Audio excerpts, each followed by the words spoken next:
Making a website has never been easier, and in this tutorial I will show you step by step how to create a professional website using WordPress and the Divi theme, the most popular WordPress theme in the world.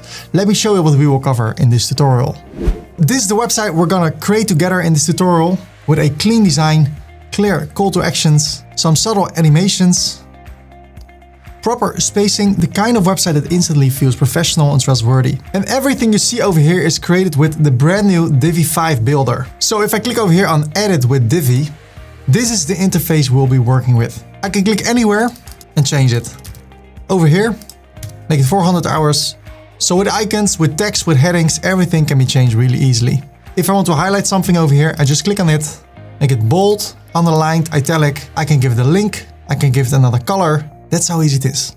If I'm over here and I think there should be less or more spacing, really simple. Just click over here and then over here I see layout spacing medium. I can click on it and change it to spacing large. And what you see now, there's more spacing in between. That's how easy it is. We can make use of presets and it will make our whole workflow so much easier and so much more productive. The website we're going to create is optimized for all devices, for desktops, tablets and smartphones. I will show you how to build websites from scratch with Divi 5, simply by dragging in modules and styling them visually.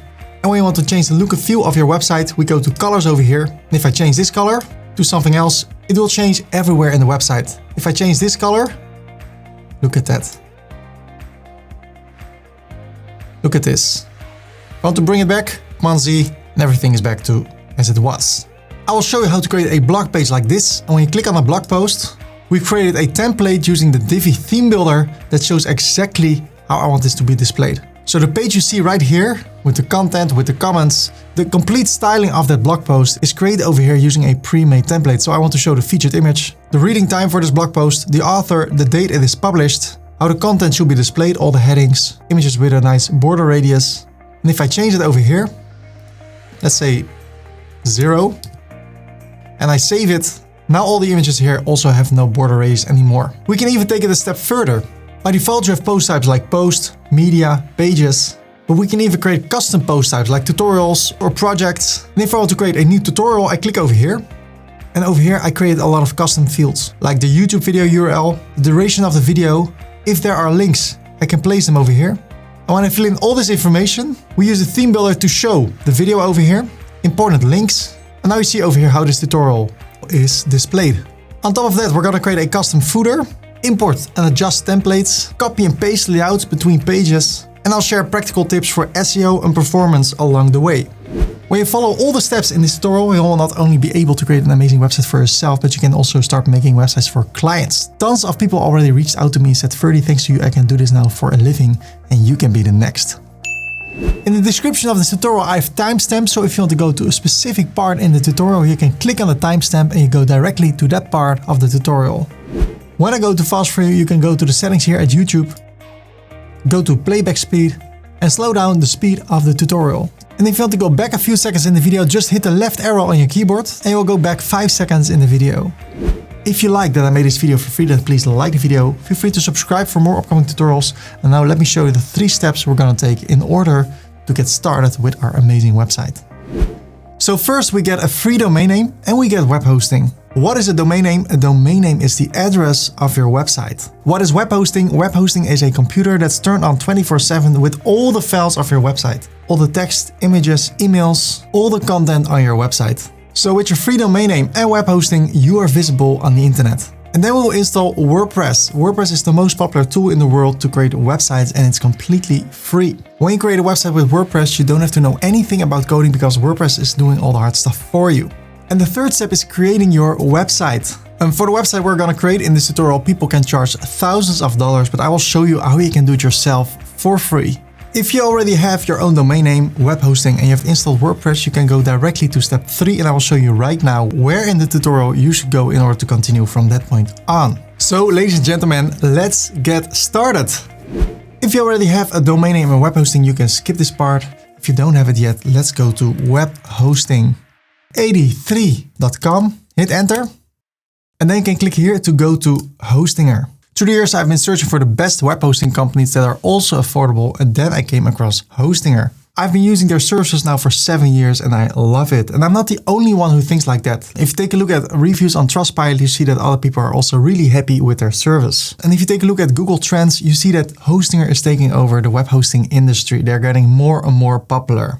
And why is that? Because the quality of their service is top notch and they're really affordable. So in order to take a look at the plans, we click over here on Start Now. And then we see 3 plans. Well, let me make it really easy for you. There are 3 plans: the premium plan, the business plan, the cloud startup plan. If you would go for the premium plan, you can create up to 25 websites. You get 25 gigabyte of storage, which is more than enough. And it is storage in SSD. If you go for the business plan, you can create up to 50 websites. You get 50 gigabytes of storage, but this time it is NVMe storage. NVMe storage is up to 5 times as fast as SSD storage.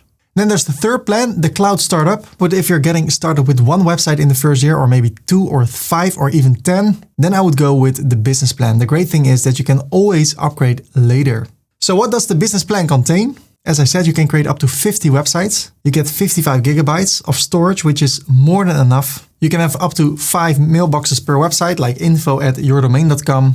You get daily backups, so if you somehow mess something up in your website, you can restore a backup from the day before. A lot of amazing AI integrations, and your website will be fast throughout the whole world because of CDN, and that's included for free. With some other web hosting plans, this costs $20 per month. What else do you get? You get a free domain name. With other web hosting companies, this costs money, but with Hostinger, you get it for free for the first year. And what I also really love about Hostinger is that you get domain privacy for free. What does that mean? Normally, when you buy a domain name, all your information is open on the internet and people can spam you with, hey, I can make a website for you, I can make a logo for you, I can do SEO for you. Your email account will be filled with spam. With domain privacy, all that information about your company, your address, your email address, your phone number, etc. is hidden. With other web hosting companies, this costs money, and with Hostinger, this is free.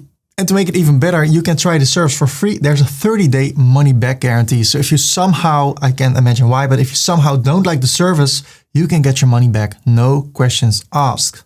So I scroll up again, and then I go for the business plan. So I click over here, choose plan, and then you can get web hosting for $3.99 per month if you would go for 48 months. So for 4 years, you can get a web hosting for just $192.52. And I can even give you extra discounts. So if you click over here and fill in the name Ferdy, click on apply, you get 10% extra discount. So you pay $172.37.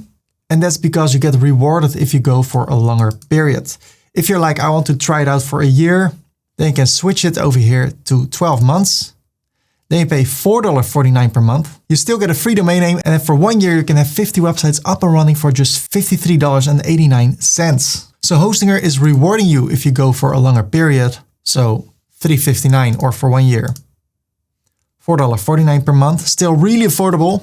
And it all comes with a free domain. So I click on continue. I go for 12 months. And then I need to register an account. I can do that with Gmail, I can do that with GitHub, or I can fill in my email address. So I will fill in my email address.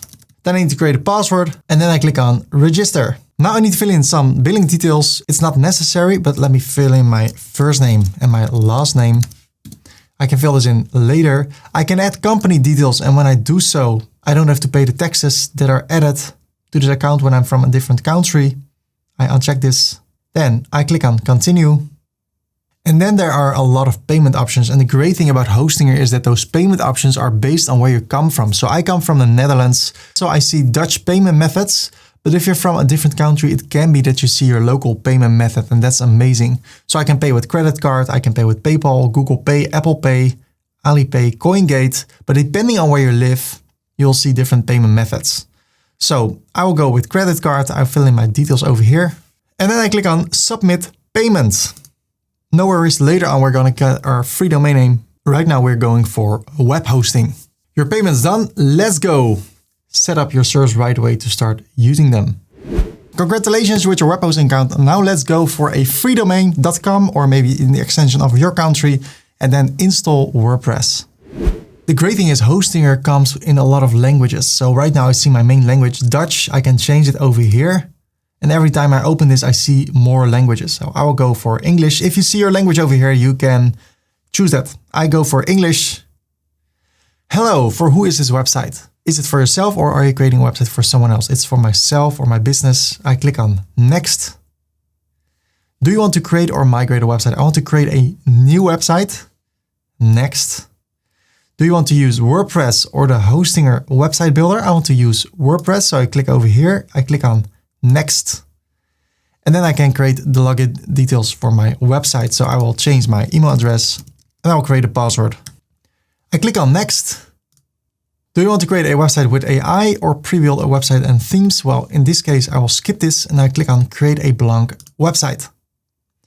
And now look at this. You have one free domain available. It can be .com. It can be in your local extension. So let's choose one. I will go for Divi 5. And then as you see, it's free for 1 year. I will go with the .com version. You can also scroll down to see more extensions. I go for .com and then I click on next. Register your domain. Is it personal or is it for your business? I go for personal. I click on next step. And now I need to fill in my details. So let me do that. I scroll down and I click on finish registration. Confirm your email address. I click on register. And now it says finishing your domain registration. This is really important. And now it's asking, where is your target audience located? Well, by default, the closest one will be chosen for me, which is the United Kingdom. It's next to the Netherlands. But if I want to focus on people from the United States, I would choose one of those. So if I go for LA, I would go for this one. If I focus on New York, I will go for this one. So I will focus on people from the United States. I click on this one. But the great thing is through CDN, Hostinger will make sure that your website is loading fast from any place in the world. But right now it's the best to choose the closest server to your focused audience. So if you're focused on the United States, I would choose one of those 3. I click on next. And now WordPress is installed on our brand new website. This can take a few minutes, so we have to be patient. Awesome. Right now we are in the backend of our WordPress website. And what we see right now is that this is our temporary domain name. Why? Because our real domain name, which we just have chosen for free, can take 10 minutes before it gets active. In some cases, it can take an hour, and in real rare cases, it can take 24 hours. Most of the time, it is within 10 minutes. So what I will do, I'll go to the H panel by clicking here. Here I see my domain. In the meanwhile, it says verify email to register. So what I will do, I will go to my email account to confirm my domain. So over here, it says verify your email address. I click on verify email. So that's done. I close this. And now what I will do, I will enter my new domain over here. What I see, it's already live. So that's amazing. It took 2 minutes. So what I will do now, I will click on WP admin. And now, as you see, I am live on my brand new domain. The connection is secure, which is really important. I close this. And now I want to tell you about the front end and the back end of the website. If I click over here, I go to the dashboard. This is the backend of the website. This is where we can adjust our website. So I can place blog posts, I can add media, PDFs, images, videos. I can create pages like the home page, the about page. If I have blog posts, people can leave comments and I can approve them or reject them. I can change the look and feel of my website with WordPress themes. We can add additions to our website with plugins, like to optimize our website for the search results or add page builders or contact forms. We can add other users and give them certain roles so people can do things on our website. There are a few tools available, export things, import things. There are WordPress settings. And when you install plugins, those will also appear over here. So one of the plugins is Lightspeed Cache. So if you add more plugins, this list will become longer. So this is the back end of our website. If I click over here, I go to the front end of our website. And right now it looks ugly, but I will make it better. I go back. Here we can adjust the website. Here we can see the result of our website. I like to work in a tidy space, not only in my office, but also on WordPress. So by default, WordPress comes with a few plugins, with a few settings. So what I want to do, I want to clean up our WordPress website so we can work really efficiently. And in the meantime, I will configure a few important settings. In order to clean up our website, the first thing I want to do, I want to dismiss this message. Then I want to go to the screen options, turn everything off over here. So when we are here at the dashboard, it looks clean. and not overwhelming. Then I go to plugins, and you see when you install a new WordPress website and hosting here, there are a few really nice tools that you can use. One of them is Ferdy. And right now I want to get rid of them all, and then later we can install the plugins we want to use. So right now I click over here, bulk actions, deactivate. So I deactivate all the plugins, apply, then I select them again, bulk actions, delete, apply, hit enter. And you see now Lightspeed is not over here anymore. Then I want to go to pages. I want to get rid of all the pages. So I click over here, bulk actions, move to the trash, apply, go to the trash, empty the trash. Then I want to go to the post. There's a default post. I can click on trash, go to the trash, empty the trash. Now I want to go to appearance, themes. There are 3 themes. There's only one active. Right now it's the most left one. So I click over here, theme details, delete, okay. And also this one, theme details, delete, okay. Then I hover over here. I see howdy and then my email address. I click on edit profile. Here I can change the look and feel of my backend. I want to use the default one. If you want to use another one, go ahead. And then I scroll down. Right now it says howdy info. I want to change that. So my first name is Ferdy. My last name is Korpershoek. My nickname, I can change that. My nickname can be Ferdy Corp if I want to. And then display name publicity as, I can choose all those options. I say Ferdy Korpershoek. Well, let's say Ferdy, because the last name is a little bit hard to pronounce. So now it says howdy Ferdy. If I write a blog post, it will say it is written by Ferdy. If you want to show your last name, change it over here and it will be changed on the whole website. I bring it to Ferdy. I scroll down. If you want to have a profile picture, you can get that by linking your email address to a Gravatar account. I hold Command and I click over here. This costs $50 per month, and then you can show your image over here. Really important. No, I'm kidding. It's totally free. Your free avatar. So you create an account, get started now. You upload an image. Make sure you use the same email address as you use over here on your website, and then an image will appear over there, and it will also be shown when you create a blog post. You can set a new password if you want to. And over here, I can update my profile. So now it says howdy Ferdy instead of howdy email address. So I go to settings, general, I scroll down, I can change the site language, I can change the time zone. I'm from Amsterdam, so I say AMS, and automatically the time zone will change. The date format, how would you prefer to show that? Well, I like the current one, you can change it over here.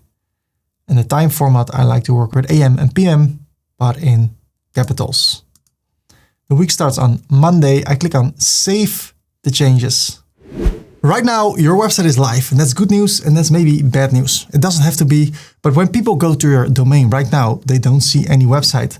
So this is optional. What you can do, you can install a plugin that will say that your website is in maintenance mode, and in the meantime, you can create an opt-in form. So you can create a free email list where people can fill in their name and their email address, and then you can send all those people an email at once for free when your website goes live. And in that way, you will have visitors from the first day on.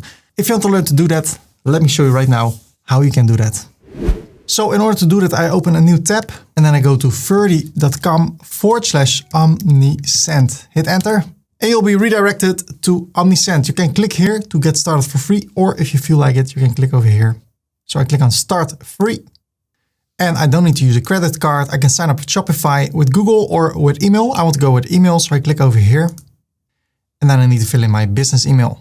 I need to create a password. I always say my website is non-e-commerce, and I agree with the terms. And if you want to, you can receive new emails from Omnisend. I click on sign up, and I need to confirm my email account. So I go to my email account, and then over here it says complete your registration, verify email address. I need to fill in a few more details. So my first name, my last name, my business name. If you don't have that yet, just use the name of your website and the domain you have chosen in this tutorial. And then click on continue. Then I need a few more details and your time zone. I click on continue to Omnisend. Now I go to forms. I click on preview and launch form. And then over here at edit, I say waiting list form. I triple click over here. and I say our website is in the making. I bring it to the center. I change the font to Open Sans, just like this one. And I say, and be the first to hear when our website is live. Over here, I click and I say over here at text, get notified. I can go to the button settings, primary button, change the corners, change the colors. We're going to talk about colors later. Right now, I choose this one. Then over here at input, I drag this on top of email and I uncheck the label. Okay. Then over here, step 2, I delete it. At success, I say change this to Open Sans.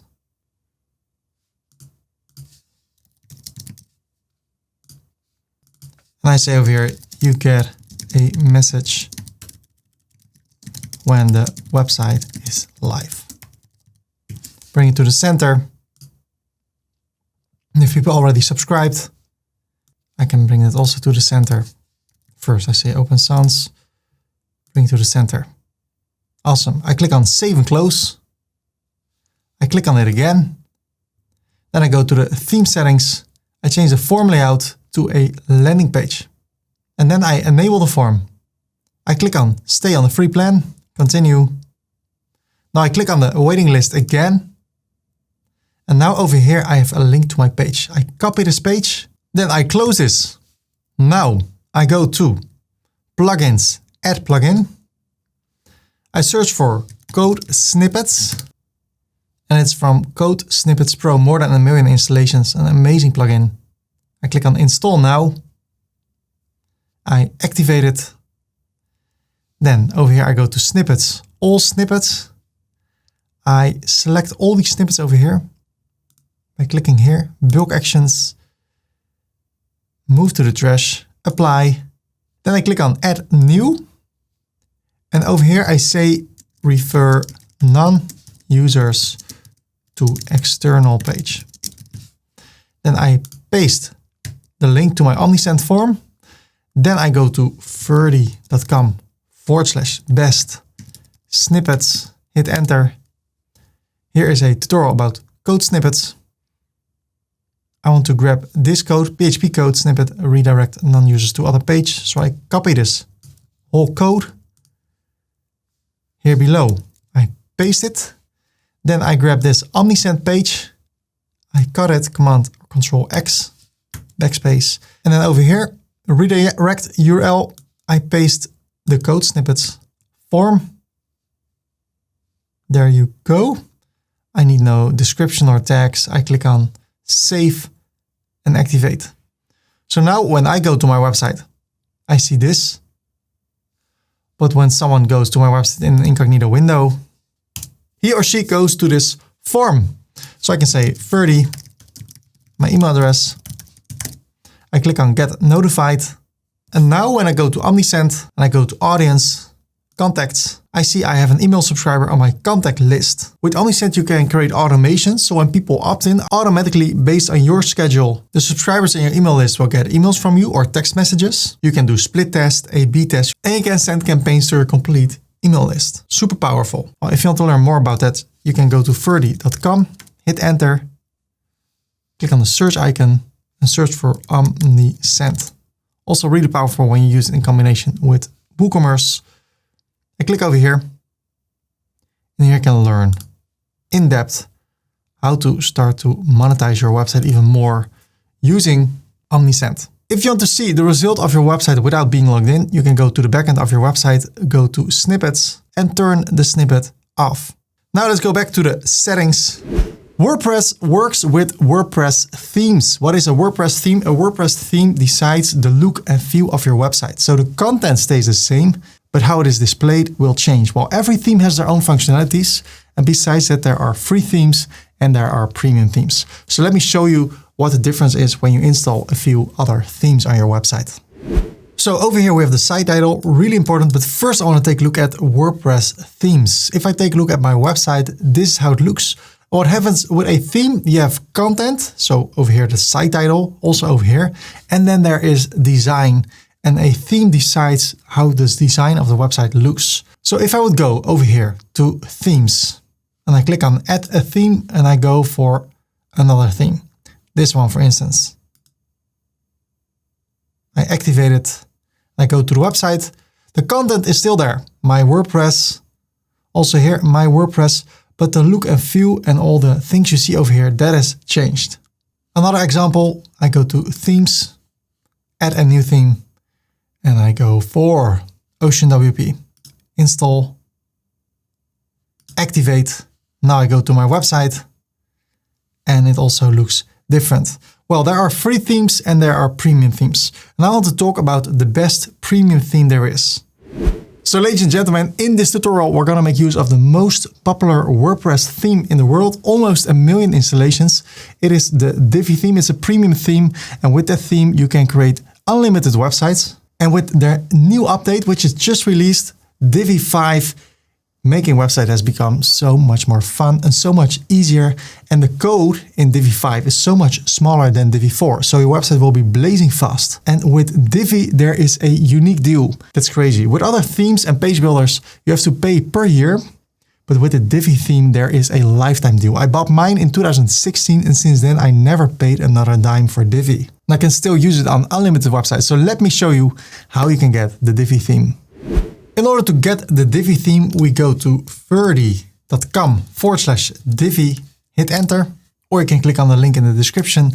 And then we go to the website of Divi and it says WordPress Unleashed. And over here we see it's the most popular WordPress theme in the world, almost 1 million installations. So let's take a look over here at pricing. And this is super unique. Here we have the left area, Divi Pro, with a lot of features over here. Divi AI, Divi Cloud, Divi VIP. We don't need those. I don't want to show you anything that you don't need. So we're going to take a look at the right area. And over here, it says we can get the Divi theme and the page builder. We get a lot of pre-made templates. So websites that are already made for us. And we can just import them and adjust them. And we get Divi Dash. So if you have multiple websites with Divi, you can manage them from one place. Well, look at this. If you sign up over here, you can use the Divi Builder on unlimited websites. Look at this, unlimited website usage. If you take a look at Elementor, if you take a look at a similar plan, €7 per month, you can just use it on one website. With Divi, it's on unlimited websites, a really big difference. But to make it even crazier, over here there's a switch. You can switch to Divi Lifetime. So if you click over here, for a one-time fee of $249, you can use this for the rest of your life on unlimited websites and you keep on getting updates. And by the way, there's a new version of Divi, which is Divi 5, which is so much better than version 4, which was already the most popular one. And that's why I'm excited for this tutorial, because I'm going to show you step by step how to work with Divi 5. And to make it even crazier, there's a risk-free guarantee. If you somehow don't like the tool, you can get your money back within 30 days without any questions asked. Talking about questions, if you want to reach the support, there's 24/7 premium support. And the Divi theme also comes with another few tools, Extra, Bloom, and Monarch. I also have tutorials about those tools. So I want to go with the one-time fee so I can use this on unlimited websites for the rest of my life. So I click over here on sign up today. I don't want to upgrade, so I click on the X and I will fill in my details over here. So my username, email address, I need to create a password, confirm my password. I fill in my first and my last name. I'm from the Netherlands. And I want to fill in my VAT number. If you have a company, you get a VAT number and that will subtract the amount of taxes you have to pay. So I will fill it in over here. Then I want to pay with credit card. You can also try paying with the bank.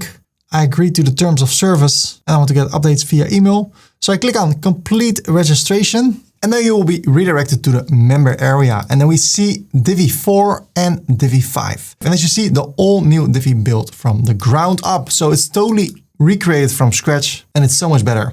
So I click over here on download Divi 5. There it goes. I go to my website, to the backend, to themes. I click on add a theme. I upload a theme. Let me close this. I want to grab this over here, drag it, and choose file and I click on install now. And then I want to activate it. Awesome. Your Divi license key is active. Divi is up to date. It can be that you will be prompted to log in over here. Do that with the details you just created over here with your username and your created password. And then everything will be linked. Now, if I go to the website, it looks like this. It doesn't look super appealing, but we're going to make it look so much better.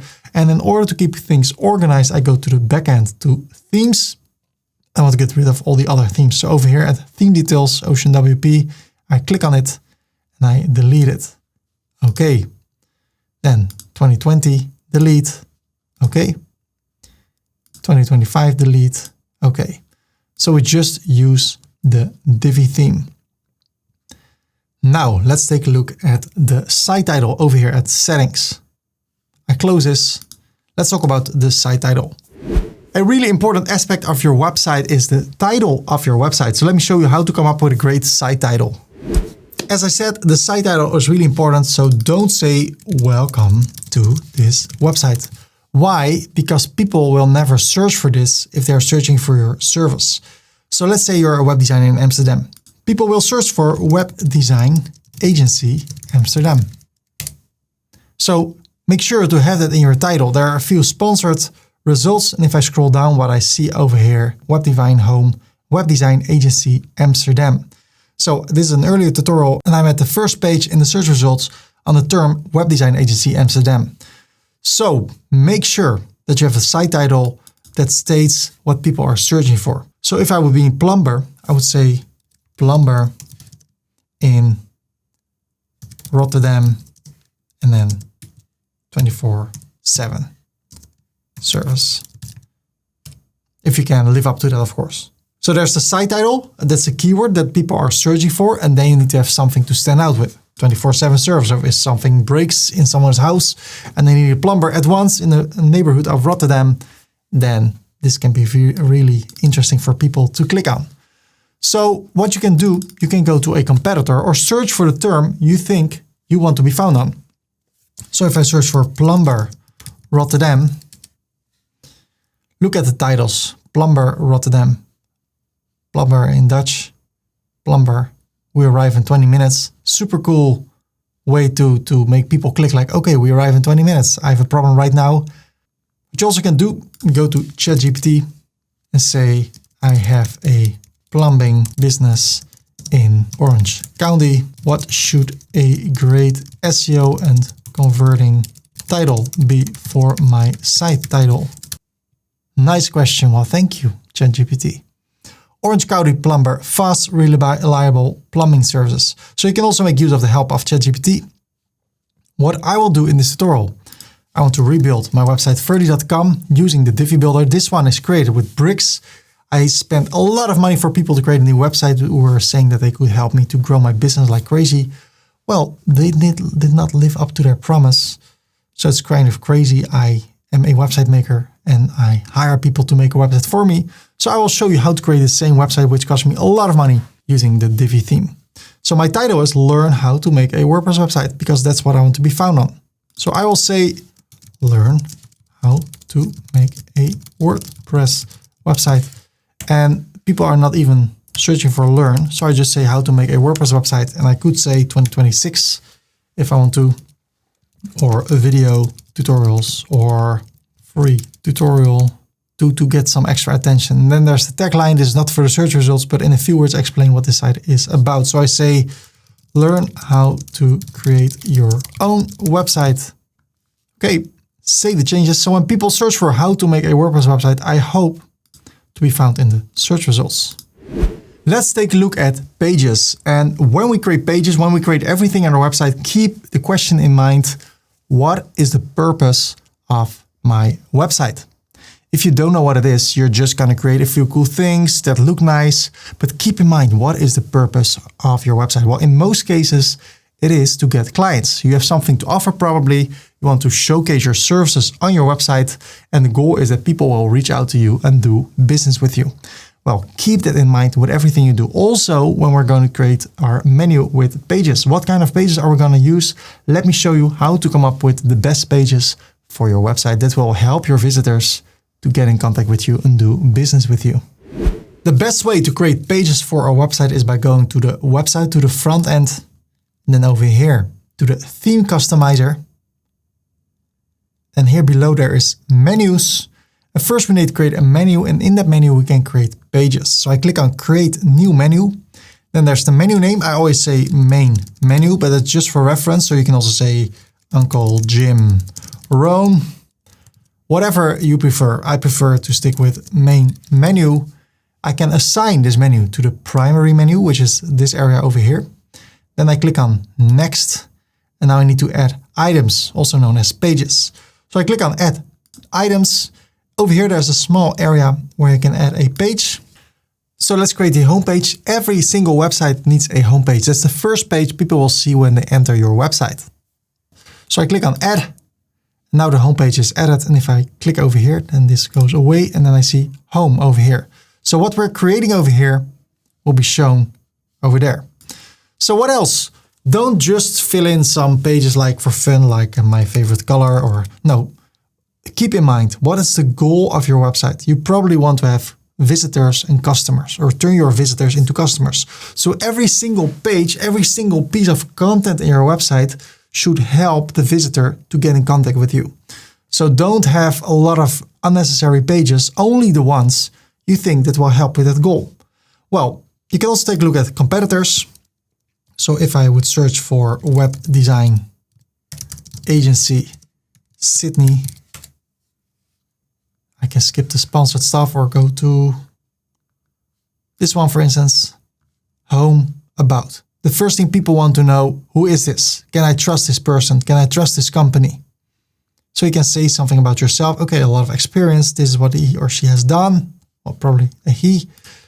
So I say about, it can be about me, about us. I just say about. What else does Jimmy do? Of course, his services. Well, I also want to showcase that. Only the thing is, I'm not a web design agency. I will rebuild this website. But if I was a web design agency, I would have a services page and then have a submenu with all my services, just like Jimmy, design, development, e-commerce, hosting, marketing. Our work, which is portfolio, insights, that's blog post, and people can reach out to you, contact. So I will rebuild this about Ferdy. I will say a page with tutorials, edit, a page with a blog post. I added one, recommended, of course. So over here I say recommended, and this is a page with multiple pages. So it has a submenu with tools, plugins, and themes. Those are all pages. So I also say over here, tools, plugins, and themes. The only thing is, when I do this, they're all next to each other, and I want them to be below recommended. So in order to fix that, over here, there's recommended. I can drag tools a little bit to the right, and you see it snaps. If I release it, it's now a sub item. So tools is now below recommended. I want to do the same with plugins and with themes. Then I want to add one more item, a really important one, add items. And that's the contact page. That's the goal. People should be able to reach out to me. So right now it looks like this. Recommended, tools, plugins, themes, contact, blog, tutorials, about, and home. Well, if I go to apple.com, if I go to AirPods, and I want to go back to the homepage, there's no home over here. But if I click on the logo, I go back to the homepage. Well, that's how I also want this to be over here. So what I will do here at the menu, page, arrow down, I get home out of the menu. Same goes for contact, because I want that to be a special button, remove. Okay. Publish.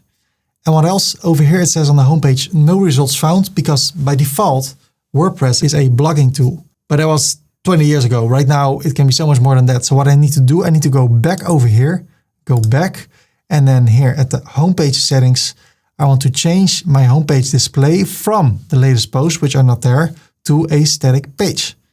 And then I select the homepage. I don't select the post page because we're going to create something beautiful using Divi with that. So only the homepage. Now we see the homepage over here. So I click on publish, I close this. Now I have about tutorials, blog, recommended, and then I can go to tools. If I'm here at tools, I want to go back to the homepage. I click on the logo and I go back to the homepage. That's how it works. So now we have our menu. Let's take a look at what we can do next. What I want to do, I want to upload a favicon that will be shown on the top of my web browser when people are visiting my website. And I will show you how to upload your logo. If you don't have one, you can go to Fiverr. You can create one yourself by going to one of my tutorials on how to create a logo for free. Or you can play around with the same images I use in my tutorial. And I will show you in a minute how you can get those. What I want to do, I want to make a blank canvas. So I want to get rid of all this and I will do that. But I will also show you what you can do over here and over here. You can change this logo and you can change this favicon. I have a picture of myself over here. That's not necessary, but you can have a nice image over here. So if I would go to tesla.com, you see the Tesla logo. If I go to apple.com, you get the Apple logo. So by mentioning those two guys or two companies, I get a free MacBook and a free Tesla. So thank you, Elon. Thank you, Tim. Now let's continue. If you want to follow along with the same images I use in the tutorial, you can go to ferdy.com/images, hit enter. Then you can fill in your first name and your email. Click on download the resources. I'm already subscribed, so I can download the images over here. And otherwise you can check in your inbox. So what I will always do, I open the folder and then I drag them to the desktop. And then over here, I go to the theme customizer. Then I go to general settings, site identity, and I can have a site icon over here. So I select the site icon. It needs to be square, and they say at least, but it's okay if it's 30 by 30. So I click on site icon, select files. I go to my desktop, Ferdy.com resources. I prefer to work with columns. Then I go to Ferdy.com. And over here, I have my favicon. Open it, select it, skip the cropping. And now I have this play button over here. Super cool. And if you want to, we can publish it, close it. Then I could go to the backend to Divi Theme options. I've taken a look at all the options, but these days everything can be done using the Divi Builder itself. So we don't even have to talk about all these things over here. But here at general, if you want to, you can upload your logo. So I click on upload, upload files, select files, and then I go for my PDF logo, PNG logo. Where is it? I open it. I always copy the title, paste it in the alt text and paste it in the description. Set as a logo. I save the changes. Now I go to the website and we see our logo over here. It's way too big. We need to use CSS in order to make it smaller. So what I will show you instead is how to create every single thing on your website using the Divi Builder instead of using the Divi settings. So are you ready to open the Divi Builder? I hope you are. By default, the Divi theme comes with a header, with a footer, and with a sidebar. I want to work in a blank canvas. I don't want to see a header. I don't want to see a footer. I don't want to see a sidebar. So let me show you how to eliminate the header, the footer, and the sidebar. Since I'm here at the home page, I can edit this page with Divi. So if I go to the About page, I can also edit it with Divi. So let's go to the home page, edit with Divi. Ladies and gentlemen, this is the new Divi page builder. It's the first time I'm creating a tutorial with Divi 5. Before it was a different tool. It was already amazing, but now it's a lot better. So what I see now, the sidebar or the sidebar is gone.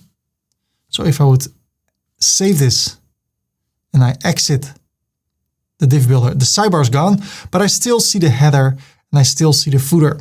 I don't want that. I want to get rid of those. Well, there's a trick. There are multiple ways to do things, but this is how I want to do it. I go to the backend, then I go to Divi, to the theme builder, and I want to create an empty header. So I click over here at add a global header. I want to build a global header. Now, if I would save this and I exit this and I go to the home page, or let me save it over here also, otherwise it's not saved. I go to the home page now edit with Divi. So the homepage, the header is gone, but when I go to design, and you don't have to follow through right now. If I go to background, let's go to the section, background, and I choose the color black, and I save it, and I close it. There's still this bar over here. So I go back to the backend. I wish I would have introduced the Divi Builder a little bit different, but we're going to do that in a minute. Right now, I just want to make sure we have a canvas where we can work in. So I go to the theme builder, global header. Then again, I go to the blue area, section settings.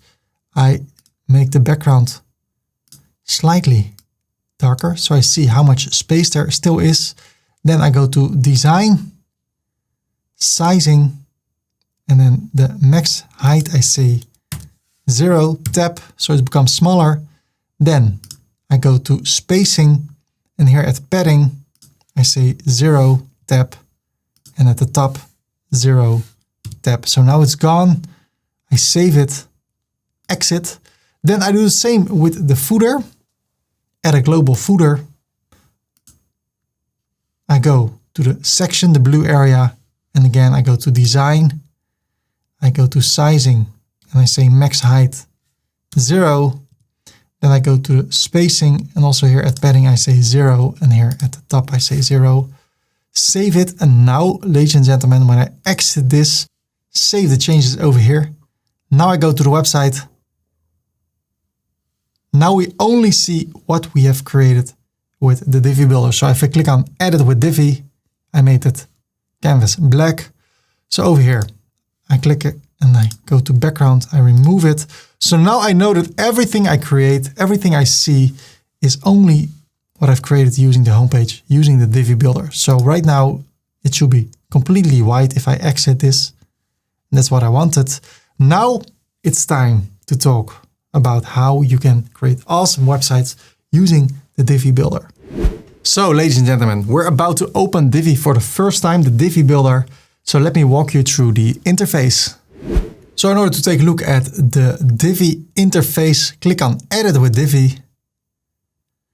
And there are 3 big areas. There's the top bar, then there's the left bar, and there's the right bar. And of course, there's the content area where we can create content. So let's start with the top bar. Over here, there are a few shortcuts. To be honest, I don't use this. Then over here, we can edit using the desktop. Then we can see how it looks on a tablet and on a smartphone. Really handy. I'll do my best to create designs for you that are optimized automatically for all devices. Here I can zoom. I never use this. Over here, I can save the page, but I prefer to say Command or Control S.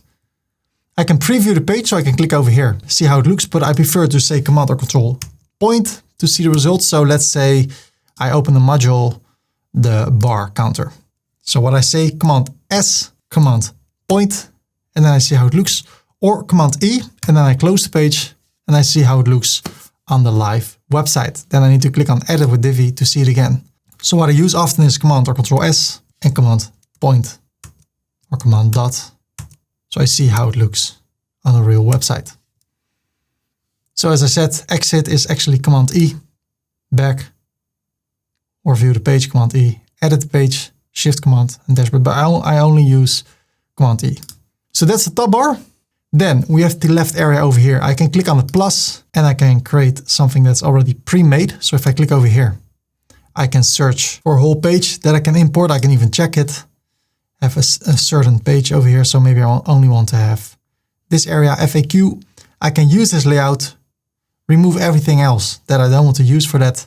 But if you take a look, I really like those layouts and they're optimized for all devices. I can even search for business and I see something that looks like business, or maybe you're doing something with yoga.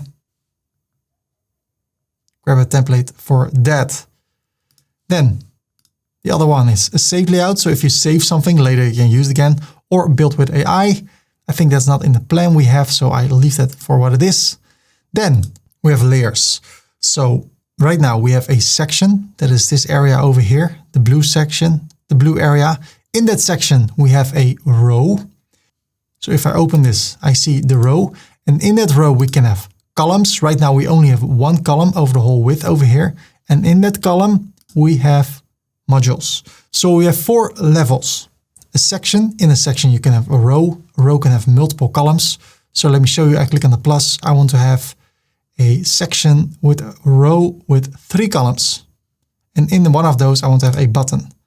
So over here, it says section row with 3 columns. And in one of those columns, there's an arrow. Why? Because that's the only one that contains a module. I can rename this. So I could call this one the hero. That's the top of a page.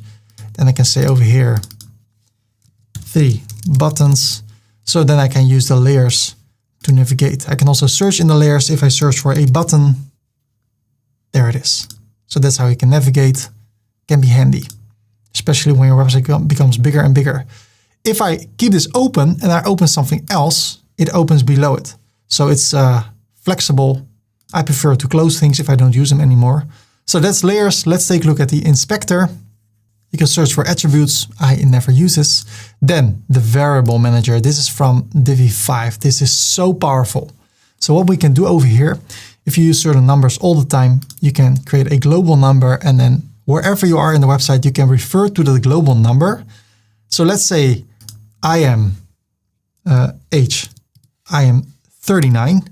So let's say on a lot of different pages in the website, I say that I'm 39. And then when I turn 40, I just change it to 40. And then everywhere on the website, it is changed to 40. We can do the same with text, maybe with an address.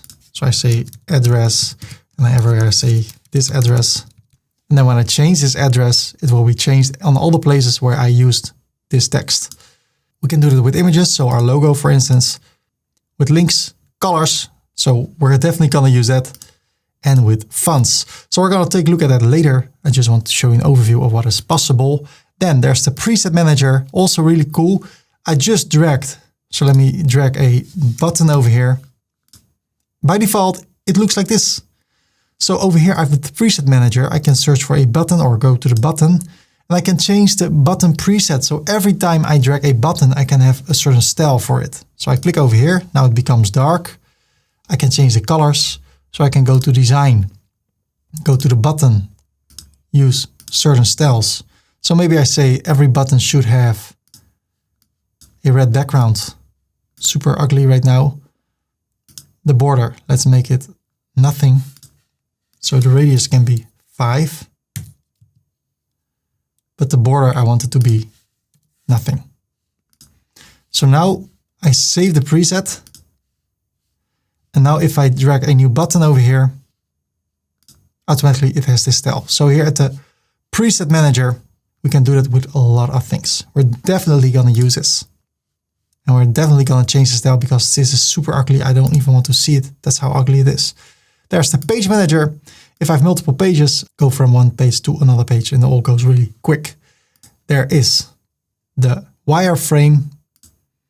If I cannot select something because something's in front of something else, then I can go to the wireframe and there I can see the hero. Therein is the row. There's the bar counter. So I can select exactly what I want to select using the wireframe. I leave those 2 options for what they are. There's X-ray. So I see the amount of space there is in between things. So sometimes I don't know which area I should adjust. And then I can take a look at the X-ray and I see, okay, there is some padding over here that needs to be gone. Over here, builder settings. Right now, this is stitched to the right. But if I click over here, look at this. By default, of course, we adjust the desktop, not the tablet view. By default, I want to use the desktop always. Then the settings of the modal default position. Fixed right sidebar. In the earlier version of Divi, it could be floating. So if I click over here, now this area can float wherever I want. I can stretch it. This can be handy if you have a small computer screen and you want the content to be left behind this area. I prefer to stick it to the right. That's also how you can do that. So over here, you can change that. Everything else fine. What I like to change is the interface. All the other interfaces are dark. I prefer dark if you're working for a long time over here. Dark is better. And this is also cool. You can change it to my favorite color, to orange. Well, normally I tend to stick with as much as default options settings as possible. So what I will do, I will use a dark interface because that's better for your eyes, but I will keep this one blue. If you want to have an admin bar, I see no reason why you should have that. So that's the left bar. Here we can toggle to a dark or light interface. And then here at the right, we can adjust a lot of things. We can adjust the content and the design. So over here, I have a module. I can click on it. So it's now selected, the bar counter. I can change the background over here. I can also go to design, change the layout, change the bar, change the text, change the title text. So depending on what kind of module you use. So if I would click on the plus and I add a call to action, based on the module you select, there are different options over here at content and design. We're going to spend a lot of time in content and design, and I really like how this all is displayed. So if I want to add an animation, over here there's an overview animation. There are some presets, and then we can adjust those settings. I really like how they set this up. Right now I want to set up global colors, also known as variable colors, that you can place on your website once, and then in your entire web design project, you can make use of those colors. And when you think halfway through, or maybe at the end, or maybe your client says, hey, I want to have different colors, you can change those variable colors and then they will change on your whole website. This will speed up your workflow like crazy. Let's take a look at variables. This is so powerful. We have to set it up once and then we can use this throughout our entire web design career because we can export those and import those on other websites. So I want to start with the colors. Let me close this. If I click on the plus over here and I want to have two columns. The first one, I want to go for a bar counter. And the second one, I want to go for a call to action. You see they have this color blue by default. Well, if we go to variable manager, to colors, we see that color over here. So if I change this color, it will change on both places. And that's the power of variables. So what I've done, if you take a look at Ferdy.com, I want to use those colors and I have them in a note. So what I will do, the primary color, I will copy it. I will paste over here, get rid of the hashtag and then hit enter. Now it is this color. Then I have a secondary color that is slightly darker. I paste it. Then I have a color for headings and body text that is this one. And for the body text, as you saw, I also have orange. So I click on add global color and I call this one orange. I paste it, get rid of the hashtag. There you go. I can also make it a primary color or accent color. I just prefer to say orange. And I also like to add white. Pick a color, choose the color white. I save the variables and I apply the changes. And now if I'm somewhere over here, I'm at the background. Instead of choosing a color over here, I can go to this icon, insert dynamic content, and there I see my global colors and I can choose the color I wish to choose. Then if I change one of those colors later, they will also be used over here since we're going to use dynamic variable colors. We can do the same with headings. We're going to make use of text in our website, body text, and headings. Headings are titles in your website. And we can make use of pixels. We can also make use of rem, but we can also make use of clamps. It sounds a bit complicated, or maybe it is a bit more complicated than pixels and rem, but it will help you to make your headers and your text responsive. So when we do this the right way, we don't have to make our website responsive later on. It will do that automatically because that's what a clamp does. So let me show you how that works. We can do the same with numbers, and this is super powerful. So I go for global numbers and I call this one H1. And I can have a value. I go for the value clamp because I want my H1s and H2s, my headings, I want them to be optimized for all devices. So at Ferdy.com, I search for sizes, hit enter. Elementor V4 course, pixels or rem. Well, even though we're going to use Divi, you can click over here. And for each H1, I want to use this code. So what it does, it decides to change the size from 52 till 34 based on the width of the screen.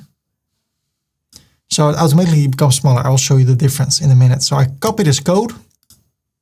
I paste it over here. I hit enter. And now, if I would add a heading, so I go for a heading, my title goes here. Then I go to design, heading text H1. Over here, I could say the size, I want to change it to pixels and make it 54. There it goes. But now I add another heading.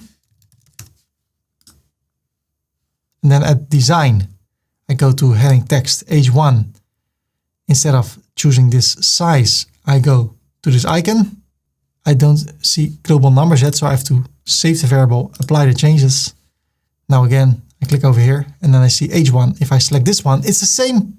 It's also, oh, it's 52. So let me go over here, say 52. Now I say Command S, Command point. So they're both the same height, but look at this. This is pixels and this is a clamp. If I make this smaller, you see, the lower one becomes smaller. Upper one, not. This one is in pixels. This will never change. On the mobile, it does not change. On the tablet, it does not change. But this one does. It's optimized. It's responsive. Why?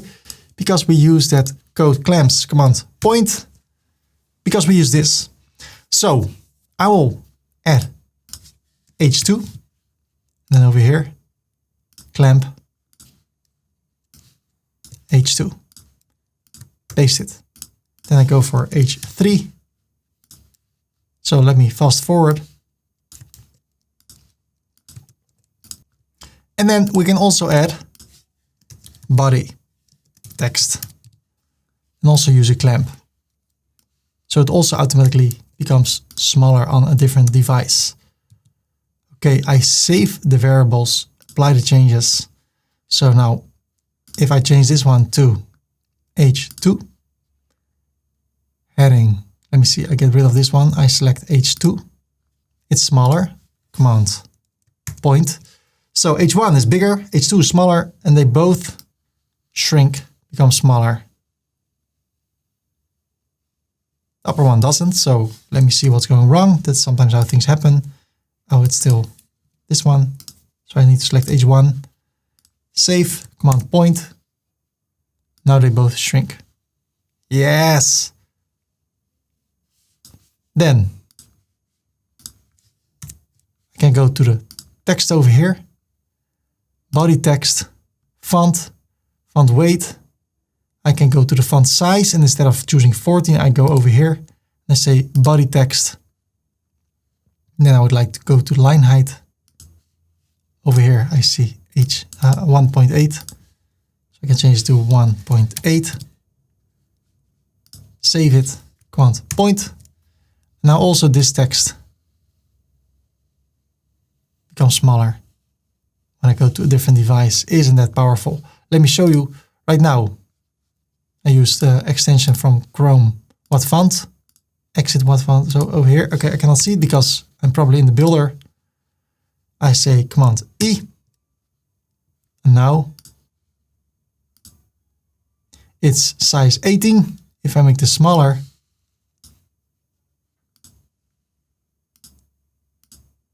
it's size 16. So that's what we see over here. So by default, it is 1.25 RAM. That is 16 pixels times 1.125. And when it becomes smaller, it is 16 pixels because 1 RAM is always by default 16 pixels. So in that way, we work so much more efficient, but we can take it to the next level. Edit with Divi. Oftentimes, we're gonna add a heading. So I'm gonna click on the plus and I'm gonna add a heading. And then by default, it looks like this. And if I go over here, what happened over here, by the way? Why is it back? Yeah, I go to design, to the heading text, then I need to scroll down again, and again. And every time I need to grab this one. Instead of doing that every single time again,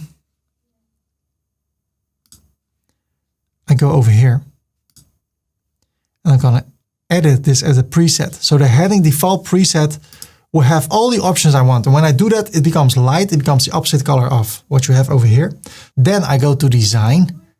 I change this to H2 because that's actually almost always the heading I want to use.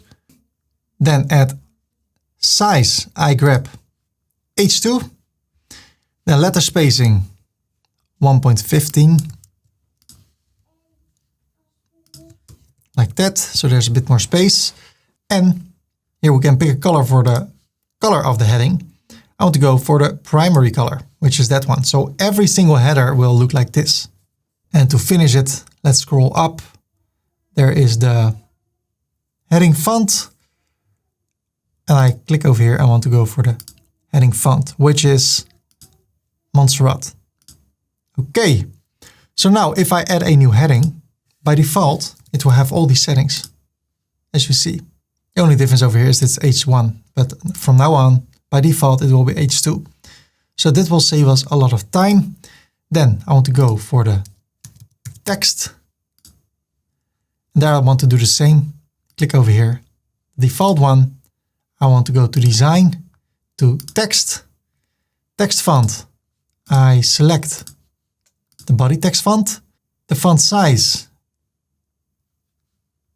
I want it to be the body text, and then the text line height, it suggests 1.8.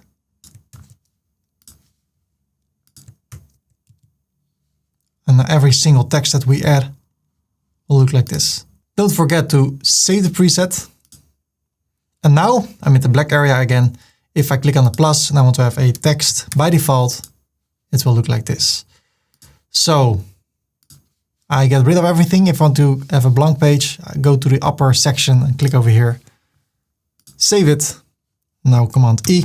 We have a blank page. Edit Divi. We know what the... If this one is gone, go to the settings here, the builder settings. And I select fixed right sidebar again. Save it. Command E. Edit with Divi. And there it is again. When we're creating our website, the website has a default width. Let me show you how to adjust the width of your website, and I have the perfect amount of pixels for you. So let me share those with you. Let me click on the plus, one area, and I want to have a bar counter in it. I save it. I say Command E, so I go back to the page. This is how it looks. I want to change the width of the website. How can I do that? Over here, I go to the theme customizer. Then I go to general settings, to layout settings, and here I change the website content width to 1120. Publish, I close it, and that's ideal width for your website, 1120 pixels. I click on edit with Divi, get rid of everything over here. And now let me show you how to build using Divi Builder. Ladies and gentlemen, it is time to get started with building our website. We've done a lot of introduction. We're already an hour into the tutorial, but right now we're gonna build something. So step by step, I'm gonna show you how to build content using the Divi Builder. And I've been playing around with the Divi Builder version 5, and I love it. It is so much more intuitive. Your websites are faster. There is a learning curve. That's why this tutorial is a few hours long.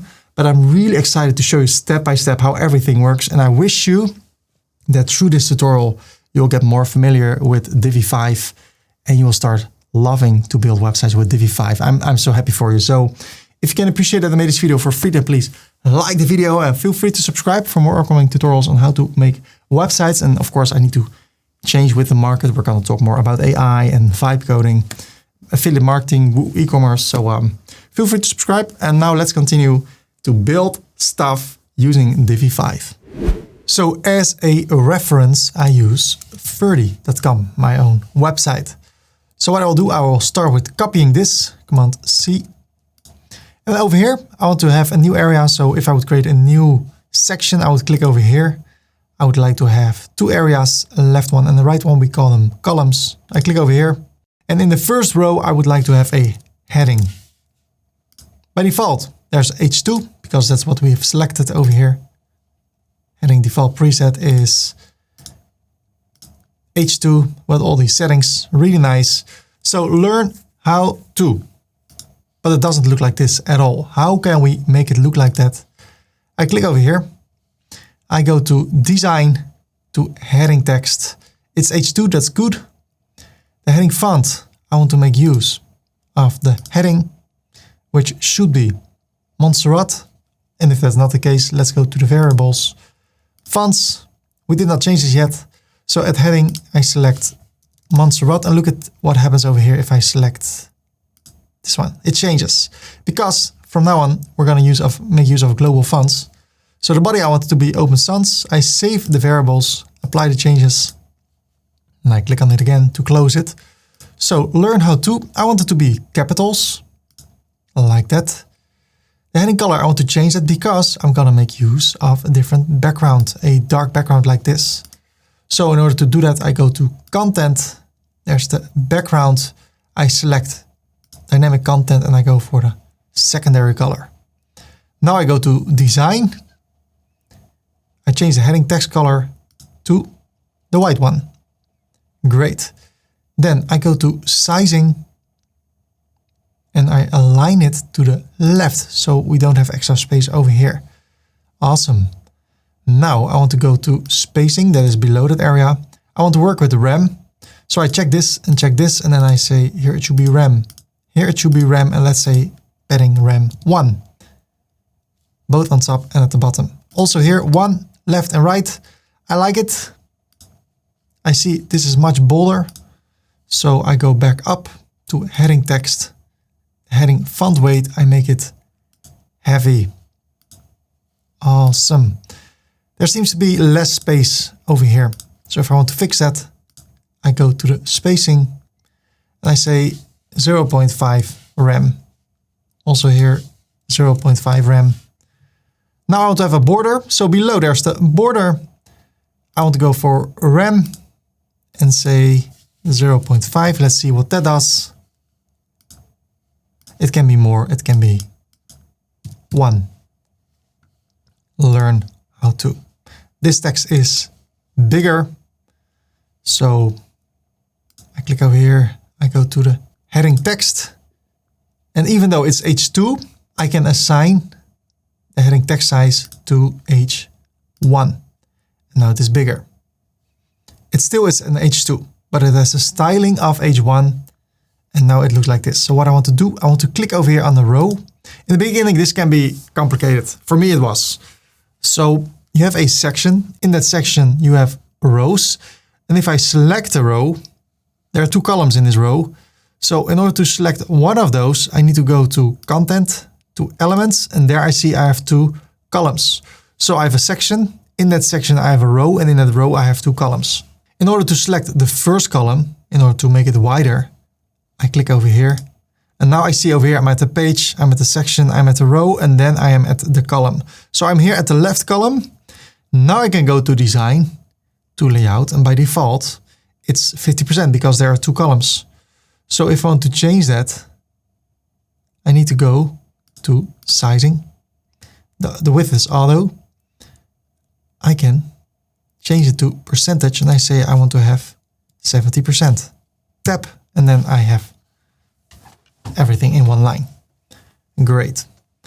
Then I should go to the second one. So let me go back over here to content, to elements, to column 2. There I should go to design, sizing. Sizing. And then change this to percentage. And I should say 30 because then the total amount is 100. I want to duplicate this. Grab the second text, make a website. Over here at content, text, make a website using WordPress.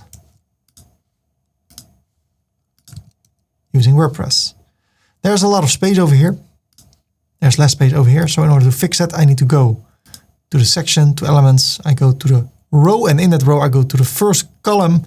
And there I want to say at design, layout, there is a vertical gap of 30 pixels. I want to bring that back to 0, tap, so I see it's the right area.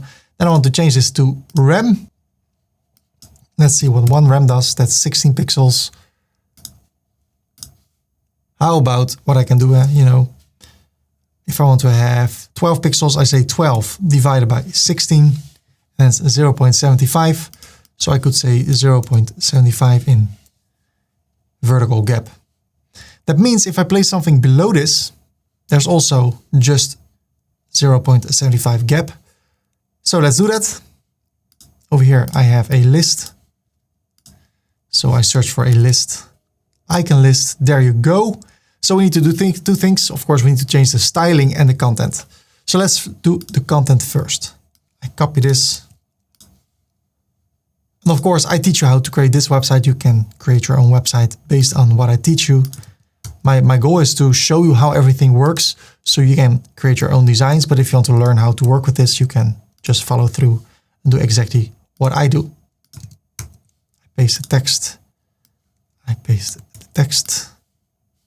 Click over here. Before you had to click over here, now you can just click somewhere in the module. That's an improvement. Then I go to the icon. I change it to a check mark or a check. I go to the bold one. Then over here, bold one.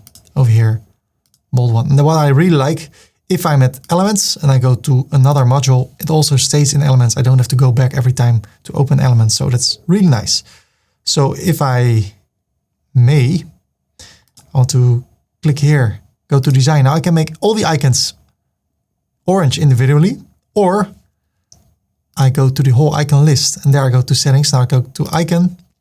And if I change the color over here, it changes on all three areas. Well, the text here is white, but if I make the text white, I don't see the background anymore. So let me get rid of this one. I will go to the section, to content, to background. I can have a background like this, or I can have a gradient, or I can have a background image, background video, background pattern, background mask. There's a lot you can do over here. I want to go for a gradient. I will edit. There are two colors. I click on the first one and I go for this color. I can go for the second one, choose the darker color. What I also can do, I can choose the light color. Then it looks like one color and then I click in between. So I can click over here and there I can make the color a bit lighter. What I see is that the color is from top to bottom. So if I want to change that, I can scroll down and change the gradient direction to 90, tap. So what I can do, if my image will be here, I can make sure that I select this one over here, and then here I can have a lighter area and I can drag it around. Wait a minute. There are a lot of new colors. Wait. Okay.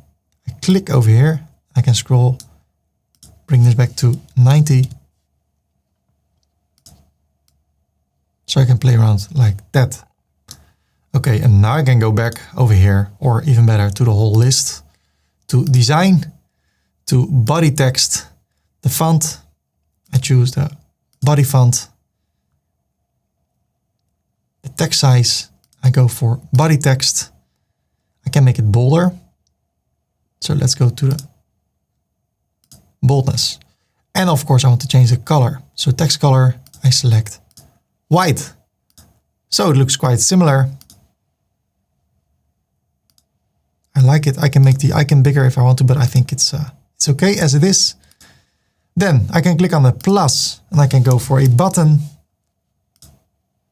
I don't even see the button because the styling is the same colors as the background.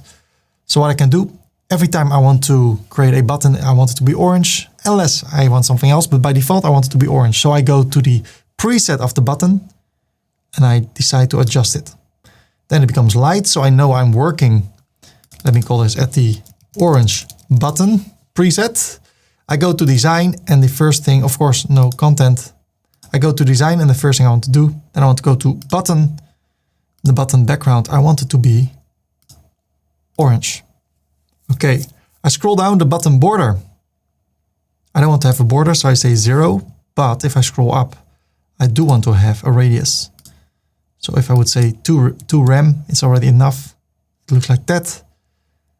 Then the button text, really important. I want it to be white.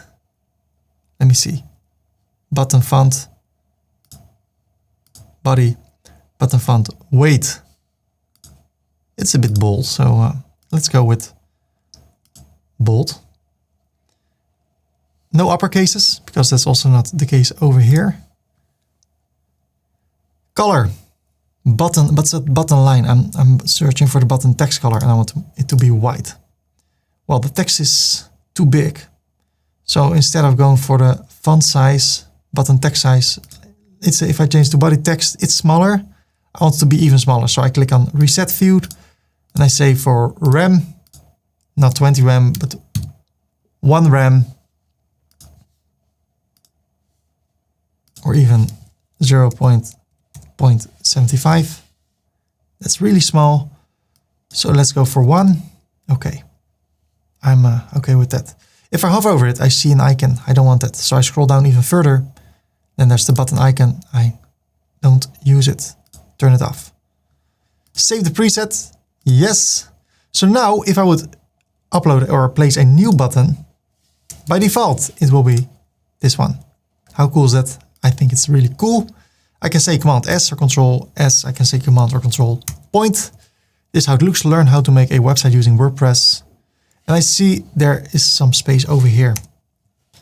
So that is something that happens in this module, the icon list. And if I go to the wireframe or to the X-ray, I see there's extra space over here.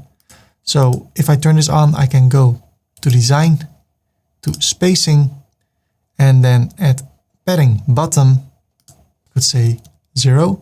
But what I see, if I would increase this, I'm not at the list. I'm only at the top item. So I'm at the wrong area. That's what sometimes happens. So I go back. Let me see. I click over here and I should select the icon list item. No, icon list. So I go back one time and now I'm at the icon list. And now if I would say 0, yes, there it goes. I keep on learning and this is how I make websites. So maybe this is too little. It's a bit too close. So I change it to rem and I say 0.25. A bit more space. Learn how to make a website. I think it looks really nice. Let's go to this area. I click on the plus and I search for an image. Then I select an image over here. I go to upload files, select files. And I go for Ferdy. You can upload your own image if you want to. I copy the title. I paste it in the alt text and I paste it in the description and I upload the image. There it is. Well, I want it to be bigger. So I go back. Now I'm at the column and at the, let me see, I go to design, sizing. Remember we said it was 30. If I increase this, let's see how far I can increase it before this goes to the next row. So I go for 41%. Then I want to align it at the end, but I still see the space over here. That's why we need to go back to the section and at the section add spacing at the bottom. I say 0, tab. There you go. Save it, Command Point. Sometimes I just like to enjoy what I've created, learn how to make a website using WordPress. Super cool. So many subscribers. By the way, if you want to subscribe, feel free to do that. And by the way, sometimes I forget things. So let's go back over here. I was working in the button preset, but button, if people hover over it, what should happen? Well then, so right now I'm in the hover state. So everything I change right now will only be changed on the hover states. So I change this to the primary color. I save it. Yes. But look at this. It's only changed for the hover. So if I go back to desktop, it's orange. So now if I say Command S, Command E, it changed like that. Super cool. And of course, we need to change the text here. So it says get started. So I go to content, text, get started. And it should link to a page which we have not created yet. So right now I say hashtag. Hashtag. Save it, Command E. Now let's see how it will perform on different devices. So we've created a section using Divi 5. Really important to optimize it for all devices. Normally what I did before, I'm going to create the whole page and then at the end I'm going to optimize the whole page. But sometimes you want to copy things and paste them later somewhere else in your website. And then if those areas are not optimized, you have to optimize them twice. So after every section I create, I optimize it for all devices. So let me show you how to do that. So if I drag this, make it smaller. Oh, that's what I see over here. No padding or margin. Also not there. The text, okay. There's quite some things we can do. So let's do it. Edit with Elementor. Over here, add this module. I go to Design, to Spacing, and at the bottom, I say, you know what? Let's go for 1 rem. I'm sorry. Oh man, after so many years, I still sometimes don't get it right. Padding is from within, margin is from outside. So bottom 1 rem. I don't see it right now, but if I would go to a different device, I see there's still spacing over here and also over there. So, okay. So far, so good. I click over here and then this looks weird. So what I will do, I will go to the row settings. Then I go to Content, Elements. Make sure that you see both columns over here. So I'm at the row. Then I go to Design, Layout, and I decide that for a tablet, I have the direction from top to bottom, like that.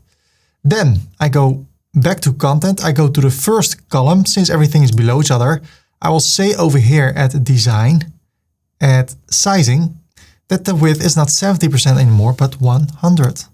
And then this text is normal again. But then this is all the way below. So I go back, or I go to Content, to Elements, to the second column, click over here, go to Design, go to Spacing, and now at the margin top, I make it a -1. And look at this. So I can also say 247. I just bring it up, bring it closer to each other. I think that's a really nice solution. And if I would bring it up too much, look at this. The spacing of 1 rem will stay there. That's not true. I thought it was. Okay. Until I think it's perfect. How about 86? The year I was built, created. Not created, I was created in 1985. But 9 months later, in 1986, I was born. So that's some interesting information. How about a smartphone? Well then, let's bring this to 0. Let's see what happens. So how about -100? And then just play around like that again. But what I also see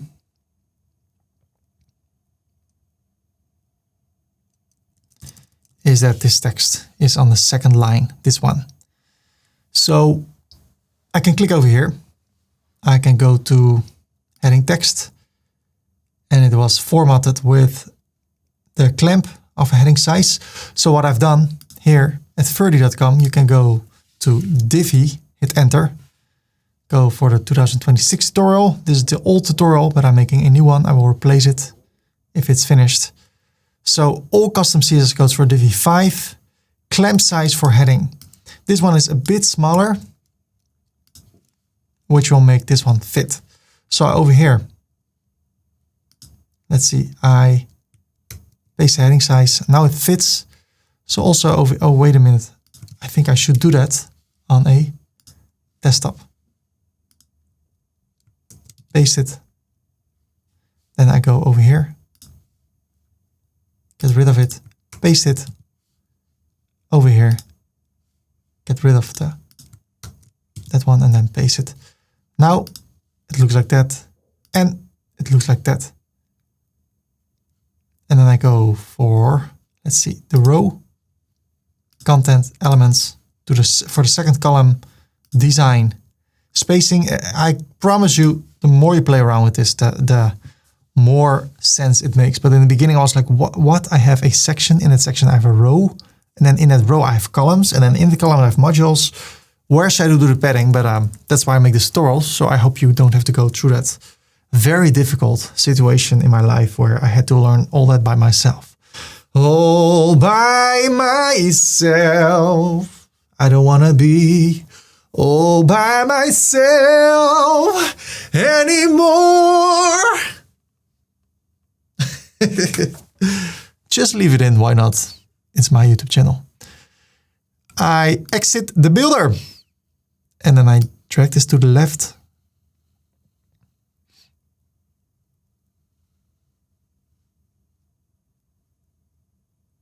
I like it. So now it's optimized for all devices. Let's go to the second area. What are we gonna create next?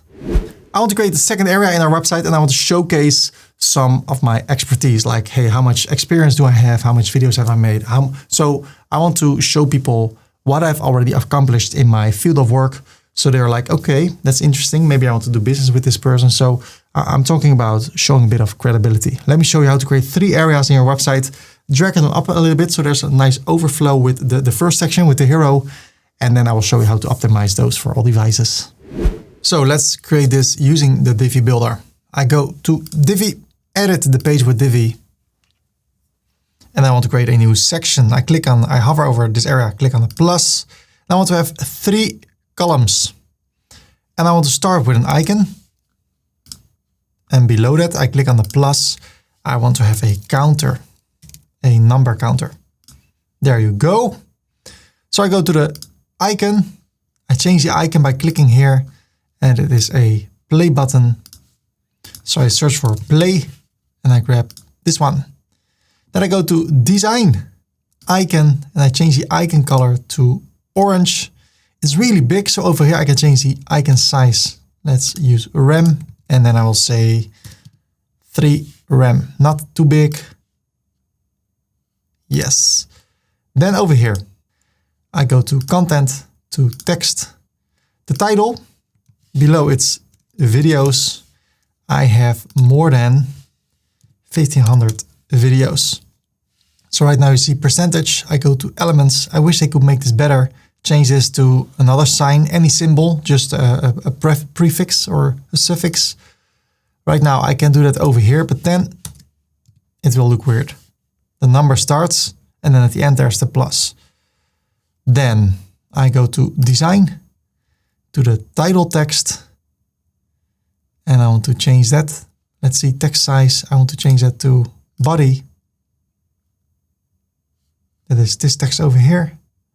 Then I want to go to the number text. So I close this, I go to number text.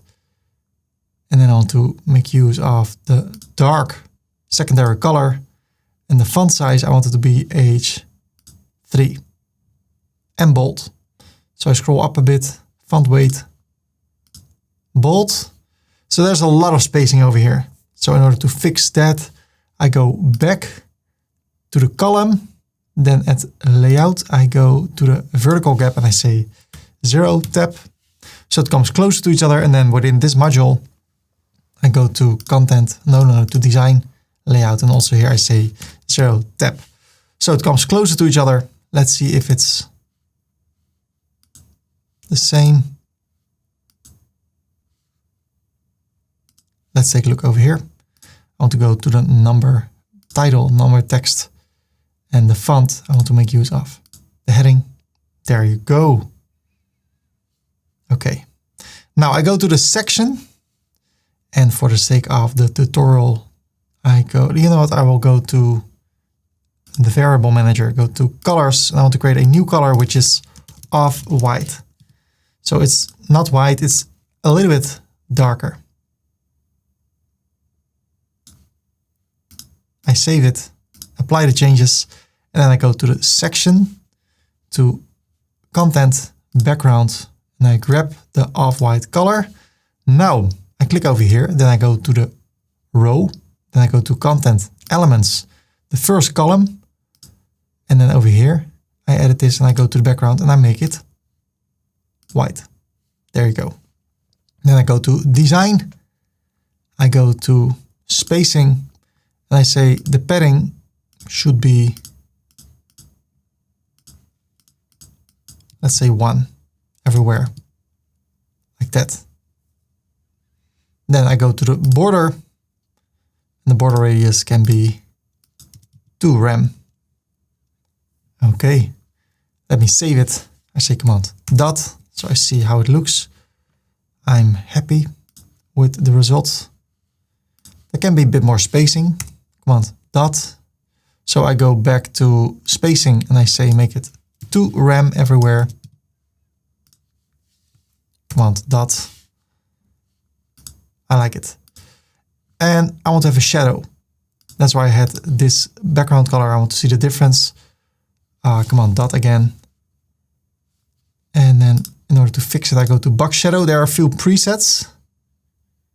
There are also inner shadows. I go to preset 3. There you go. But it's really out there. So what I want to do, I want to make this 10%. So slide shadow. Then I go back over here and I go to content and background, and I can get rid of the background. But what I prefer to do, I drag this to the left so it becomes transparent. Then I go to the design of the section, to spacing, and here at padding 0 and 0. Awesome. Command S, command dot. Awesome. Now I go to the row settings, to content elements. I duplicate this one twice. I go to the 4th one and the 5th one and I remove those. So now it looks like this.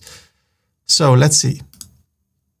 I need to have another icon and some text. So let me do that. I click over here, the icon. So let's say graduation, I have a lot of experience.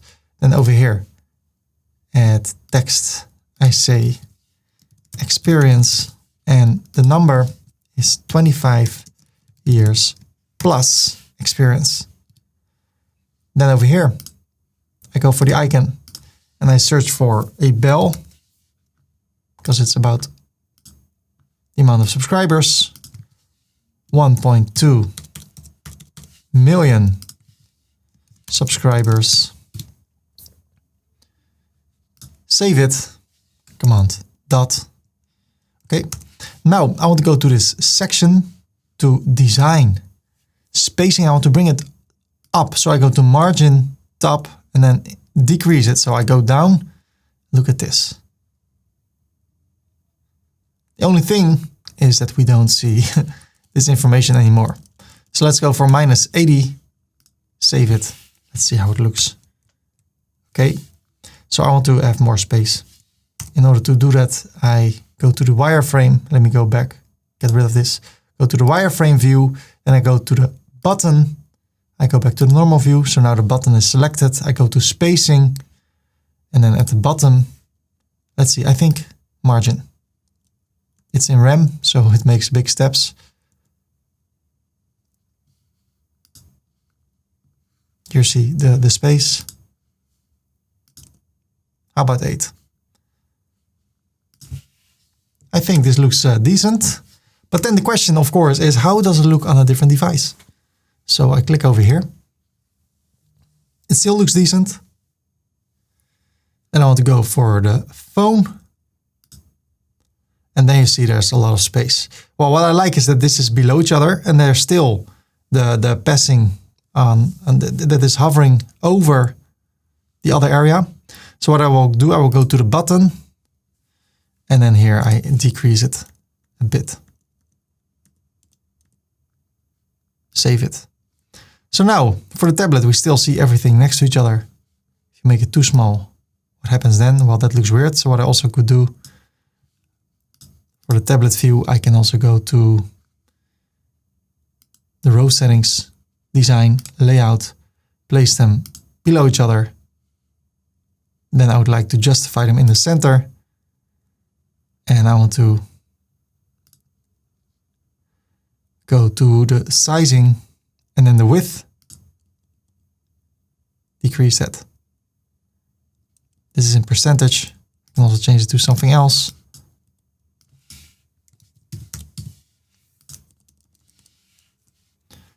So how about 70?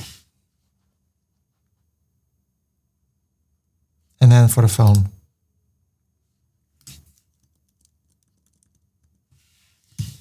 Let's start with 10 and increase it until we think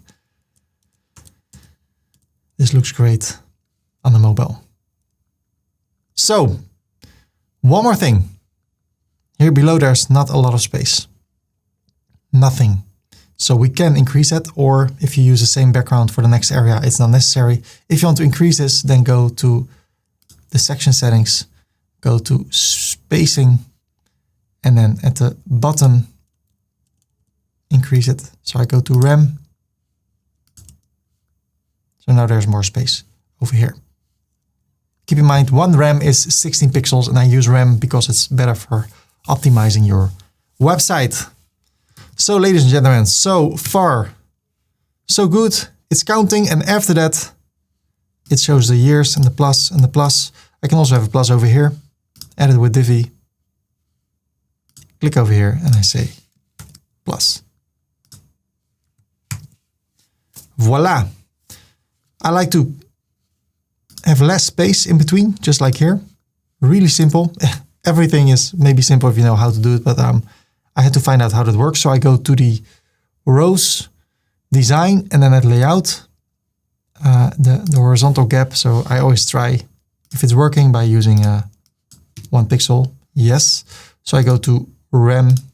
I can say 1 RAM or 2 RAM or 1.5 RAM. That's the one I like. Command E. Man, I think it's awesome. It looks very similar. So let's go to the next part. As I said before, with the Divi theme, you can create unlimited websites. So you can even become a web designer, create multiple websites for multiple people. And then it's nice if you have a great workflow that will save you time. That's the whole idea of Divi 5. So to work as efficient as possible. So we can work with presets. When I drag a heading to the builder, by default, it has some settings. If I adjust those presets, those default settings as a preset, then I can save myself so much time. So let me show you how to set up presets so you can work more efficient. So the next part, this area, seems quite easy, but it is. Let's click over here, edit with Divi. And I want to create a new area. I click on the plus. I want to have one area, one column, one row with one column. And I want to start with a heading. So by default, it creates this one. I call this one WordPress Education. And then I want to go to design.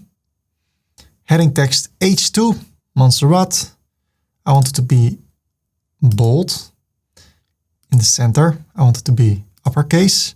I want it to be heading text color orange. I want it to be smaller. So I click over here. I want to go for body text like that. So I want to use it as a subheading. So what I can say over here, look at this. New preset from current styles. I select that. I call this one heading sub. And then at design, everything should be selected as I just selected it. I save the preset, Command S. So now, if I click on the plus, I want to go for a heading by default. I get this one, but then I can go over here and I can say choose heading sub. This is so cool. This will save you so much time in the long run. Right now I'll say Command Z. And over here I want to change some things. So what I also can do, click over here, edit the default presets. So I want to style it a bit further. So I call this one H2. So by default, this is how an H2 should look. H2, global font. It can be semi-bold. I want to use by default the color primary. Sorry, this is the line color. No capitals. I want it to be bolder. So I say bold. You know what? Ultra bold. By default, I want it to be in the center. And I'm happy with how it looks now. So I save the preset, yes. So from now on, by default, if I create a new heading, look at this. This is the style. This is how we can save time. So I go to this area, I copy this text. By the way, start learning today. That's what I want to say over here. Start learning today. And below that, I want to click on the plus, go for a text. And by default, we already set it up. I paste the text. And what I can do now, I can go to design. I can go to text. Then I can say it should be aligned in the center.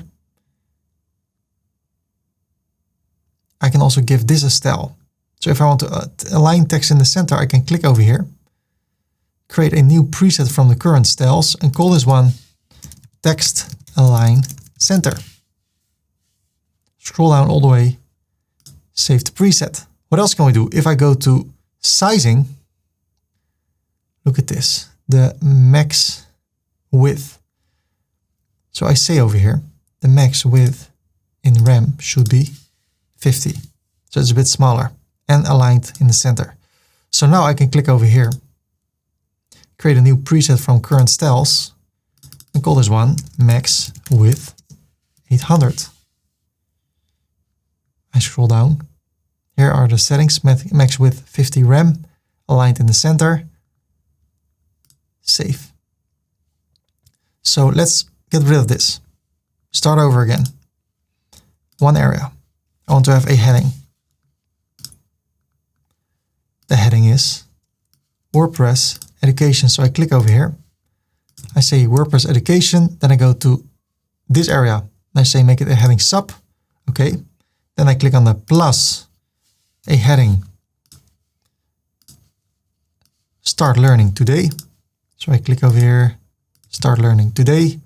Then I click on the plus again. I go for a text. I copy the text. And this is how making a website becomes easier. I paste it, then add design, add the text. I click over here. I want to make use of align text center. And at the sizing, I want to say max width 800. So in the beginning, we have to set up a lot, but then through the time, it becomes so much easier to create those results. Let's see how it looks on different devices. Great. Only thing I want to change is the space in between. That is sometimes a matter of searching. So there's the section. Then we go to content elements. In that section, we have a row. So I can go to design, layout, and think the vertical gap should be 0. See if anything happens. No. So we need to dive a bit deeper, literally, because we don't need to go to a section or to a row. No, we need to go to the column. And then we see all those areas. And then I know if I see those areas below each other, okay, for those areas, for those modules, I go to design, layout. And now if I would say vertical gap 0, then it's close to each other. So I say RAM 1. And if I want to, I can say over here, create a new preset based on the results. And then I say gap M. So I know there's a normal gap between all the elements or all the modules over here. Modules, elements, widgets, whatever you want to call them. I save it. So now I could click on the plus for a new section, but I want to stay in this section. And in this section, I want to have a new row with 3 columns. And in the first one, I want to add a blurb. Why? Because since everything is still in one section, I can give this whole area a certain background. We'll come back to that later. So let's create 3 beautiful blurbs. Sometimes it's better to use multiple rows in a section because then you can maintain the same background for both rows. Let me show you how that works. We're going to create 3 columns with some information in it. I'm going to talk a bit more about copying and pasting, about styling. So it will be fun because I already recorded this. I know it's going to be fun for me. I hope it's also fun for you. So let's create this over here. I can use a blurb, but what I prefer in order to have more freedom, let me remove this. I want to have a column. In that I want to have a title and a button. So I click on the plus, I go for a heading. And then I click on the plus, I go for a button. Great, then I go over here to the row settings. Let's go to content elements and I want to go to the first column. I click over here. Now I go to background. I want to go for an image. I click over here, upload files, select files. I will use the images from my website, those 3, open. And with tutorials, I want to use the YouTube button photo. Let's get rid of the dash, copy, paste, paste, upload an image. There you go. Now I go to design, to spacing, no, to sizing, to the height. And then I go for rem. And I increase it until I think, yes. Let's go for 30. Okay, then I go for a border radius of 2 rem. Okay, then I go to layout and I want to justify the content to the end and align it to the left. Okay. Then I want to do something here at content again. I have a background image. Let's see if I selected the right column, background. There's the image. I also want to make use of a gradient. So let's create a gradient. I want the first area to be this dark one. You know what? Let's make that one. Let's detach from the variable, click over here and drag this all the way to the left. So it's transparent. Then over here, also a color that's totally to the left. And then at the last area, I want to have a dark color. Then I scroll down and I want to have the gradient over the image. So I scroll down, place the gradient above the background image. Now we see something happening over here. So if I drag this to the left, we can have a nice gradient area and this is still transparent. So I like that. Then I go to the title. I go to design. Oh, first to text. And I say over here, tutorials. Then I go to design, heading text. I change the color to white. Then I go back to the content area, to the first column. I want to go to design, to spacing. And over here, I say rem. Connect everything. Rem. I say 1. And it's still pixels over here. So I bring it to rem. And maybe 2. 1 is enough. I want to have less space in between here. So I'm still at the column. I go to layout, vertical gap, I say 0. There I go. Then I go to rem and I make it 1, like that. Then I click over here and I say at content, text, go to tutorials. So then I see a lot of spacing over here. So I go to the row settings, to design, layout, and here the horizontal gap, I change it to rem and I say let's do 1. And I think that's good enough. So command point. It looks very similar. Of course, we can have more padding, etc. But I like this. You know what? I'm right. I click over here, content, elements, column, and then I go to design, sizing, spacing, change everything to 2. Save it. I think the text can be a bit smaller. So I go to heading text and I change the size. Right now it's probably using H1 or let's use H3. Perfect.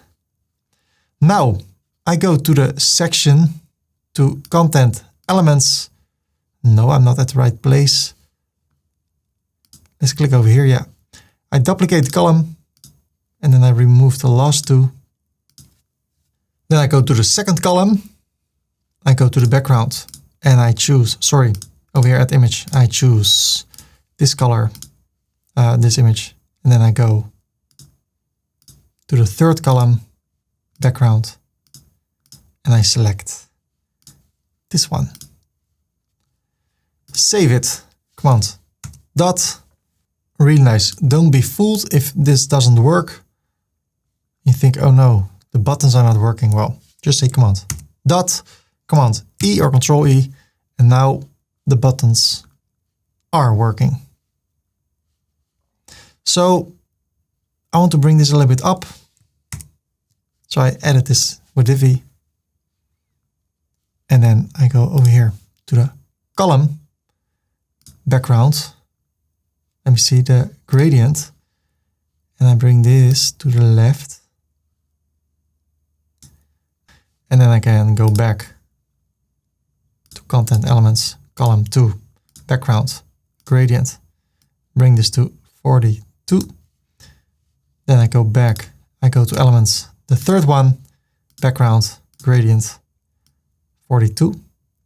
Or right mouse click, copy gradient stop attributes, and then I go to another one. Let's see, gradient, right mouse click, paste the gradient stops. So that's also a way to copy and paste things. How does it look on a different device? Let's take a look over here. It becomes quite small, and it seems that this is gone, but it's not. Let's go to the phone. Everything is below each other. I think that may be also better for the tablet. But let's take a look. Command E. Becomes smaller. So far, so good. This is weird. And then it looks like this. Well, then you don't see my face. Here you see my face. So what I will do, edit with Divi.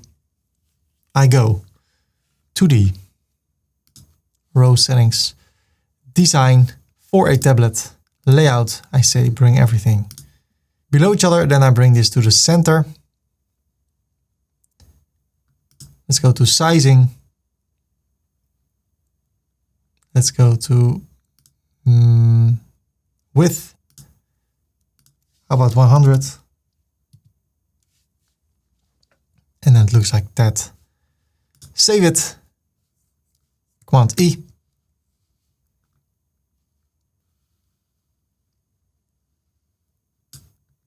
And there we go. Everything below each other.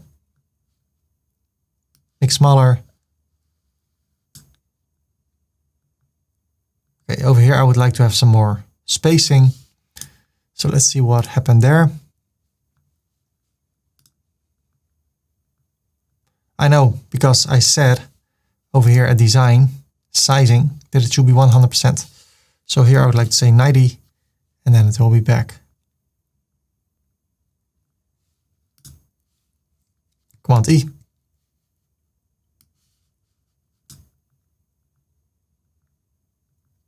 Awesome. So we created another area and made it responsive, optimized for all devices. Okay, let's speed up the workflow with copying and pasting, because in the beginning it's a lot of work, but the longer your website becomes, or the bigger, the more you've built, the more you can copy and paste things. So let me show you how you can do that. On Ferdy.com, there's a new area. So let's see what we can do with copying and pasting. So I added a page with Elementor. Sorry, there I say it again. That's what I say so many times. With Divi, I click on the plus and I want to go for 2 columns. In the first one, I place an image. I grab that image, upload files, select files. I go for this one. It already has corners, so I don't have to do that myself. If I would do that, I would go to design, border. I would say rem 2. So now the border is a little bit bigger. Still create a border. Super cool. I click on I don't click on the plus. No. I duplicate this area and I drag it over here. Then I duplicate this area and I drag it over here. If it's not working, I can try the layers. So there's this heading. Let's go to the second column. The thing is, it opens everything. So if I release it over here, it should be fine. Okay. Then this text, let's drag it here below. Okay. This one on top. So the man behind Ferdy, copy. About Ferdy in capitals. I leave it with normal font. So I say about Ferdy. I copy this text.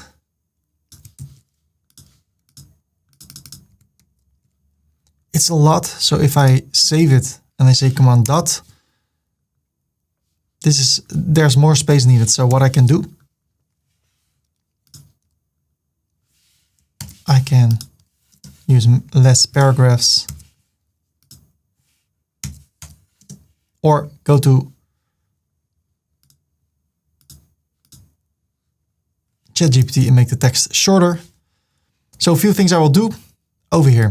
I go to content elements. I go to the second column and then at design layout, I say that the gap vertical should be 1.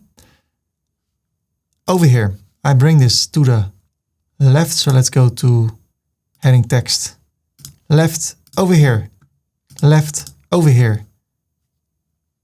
Get rid of this, get rid of this, go to text, bring it to the left. And then I want to duplicate this area and drag it over here. I go to content, text, and I say read more. So command dot, and now it's in between. I can even bring it to the center vertically. So command dot again, over here at design. And then I wonder where I should do this. Over here, yes, command S. I could also do it over here at the, not at the row, but at the column, but better to do it over here. That's not the result. Here's the result. Okay. Looks great. Okay. Let's take a look over here. Looks great. And over here. It looks great. So we created another area and it's getting faster and faster. We've already created a few sections. Now I want to show you how you can make use of different kind of backgrounds in Divi. As you see over here, we have created a linear background. So if I go to the section background, I can go to gradient. Did I say linear? I mean gradient. And I could get rid of it by clicking here. And then I go for this color. Then I need to get rid by doing this. So what I can do instead, I can also add an image. So I go to the third tab, add a background image. It can be anything. So it can be something like this. You can make it parallax. So there's a nice scroll effect to it. So you can have a nice background. And what you also can do, you can have a background, as I shown you before, in combination with an overlay. So over here, I can say, make them link. So I can make this dark blue, make it transparent a bit. And then at the right, I can make it like that and make it opaque. How do you say that? Fully visible. Then I can have something in between. So that's how you can play around. Then, if you go to the image, you can also make use of blending modes, overlay, color dodge, lighten, darken, color burn. So you can do a lot of things. But what you also can do, let's get rid of this for now. So we only have this color. I also get rid of this. Now I go to image, I add a background image and I click on upload files. I made a few files which are just bad drawings from me, and then I increased the blurriness like crazy. So this is one I use for my hero, as you see over here, but it has a black background. So what I can do, I can go over here and then I choose, let me see, I choose twice the same color, this one and this one. And then I go to the image and I need to choose a certain, I say blend, so I say overlay. And now you see the difference between this area and this one. So let's try a few. Darken. Let's start with multiply. Okay, screen. Make it something like this. That's what we've used. Then I can go to the image over here. I can make it parallax. I can make it fit. I can make it the actual size. I can center it to the bottom center like that. But then I see that weird line over here. So I can say cover again, play around with all the other blending options until I think, yes, that's the one I like. So that's what you can do. If I go over here, I go to the section, to the background, and I can grab this one, for instance. So there it is. Over the whole width and height, it's covering it. So I can change it from cover to fit. I can change it to actual size. I can change it to custom size. That's what I prefer. So let's change this to RAM and say 6. Also here, RAM 6. So it's a lot smaller. You almost don't see it. So let's say 6 here. And then I can position it, let's say bottom right. So there it is, really small. So how about I say 40? Let's say 40 over here. So now it's only here. Just like over here, I use a different color. So later on I can decide to change it to something like that. And then over here, I could say if I want to add an image, this one, make it a custom size, RAM, and again I say, let's say 30 times 16, and then bottom left. So I go from something like this to something like that, and I like it. I like the style. You see a bit of the colors I use in my website. So we use something like this, and something like that. So that's how you can play around with backgrounds. When you mess something up, you want to go back in the history so you can save those mess ups. So every time you do something, that will be saved. So if you go to the history of Divi, I don't mean the history of the page builder Divi, like when was it created? No, I'm talking about the history of all the actions you took in your Divi website. So let me show you how to go to the history panel and go back in time with all the changes you have made. Actually, I want to get my old gradient back. So if I would go to the section over here, to gradient, it's gone. I don't have it anymore. So what I can do, I can click over here, go to history or Shift H. Let's see. It's now, I go back a few minutes.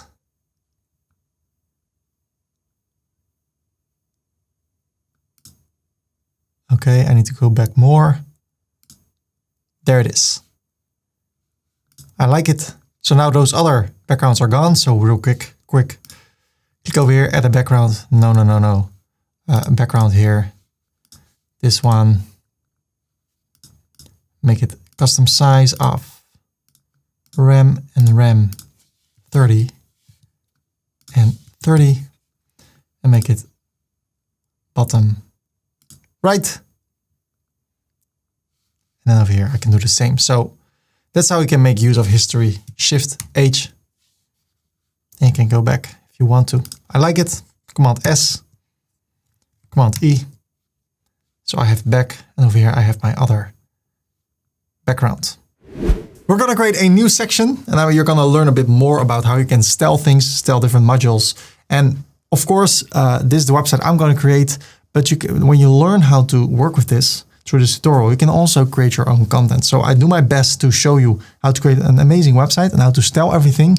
But when you learn that, you can also decide to create things. The goal of this tutorial is for you to see something on the internet and like, hey, I want to rebuild that using Divi. So right now we're going to use those modules, but I hope that through this tutorial, you can learn how to style anything. We're gonna talk about fetching the latest blog posts and tutorials. It's for another tutorial. We're gonna skip this. We're gonna skip plugins. This has everything to do with advanced custom fields. That's for another tutorial. We're gonna take a look at this area. And I see some similarities with something we've created before. So let me show you how quick we can make this. It's getting easier and easier. So what can we do? This looks similar. So I duplicate this whole section. There you go. Then I click on it, I drag it. So I scroll down all the way down until I see a line here below, a blue line. I release it. Then I get rid of this whole row. So FAQ, copy and paste. Triple click. Over here I say frequently asked questions. Then I go to ferdy.com. I copy this. Paste it. There you go.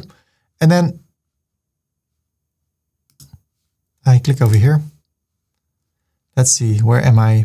Over here. I want to click on the plus and I want to go for an accordion. There you go. I selected this area because somehow I could not click here below. So let's style this. I grab the module, then I go to design, to sizing. I click over here. I would go for max width 500.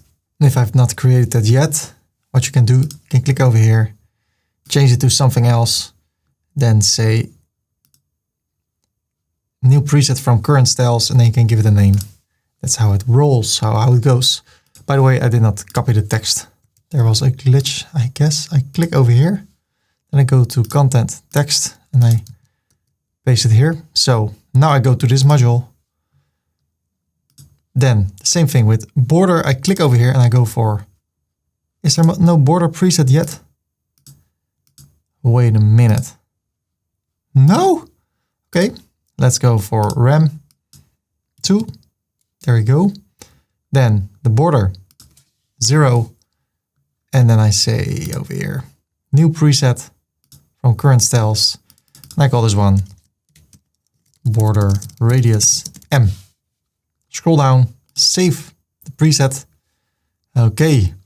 Then what else do we have? We have the title text. I want to give that a color. Blue, there it goes. And the text color is fine.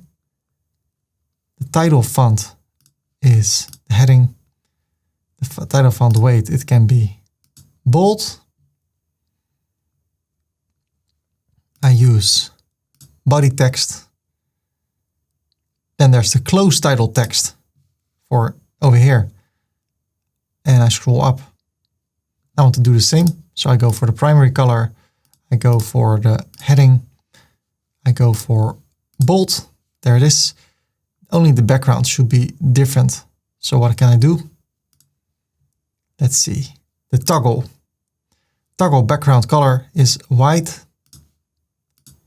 Then when it's closed, also white, otherwise it's gray. And if we want to, we can give it a small shadow. So I go for the third preset.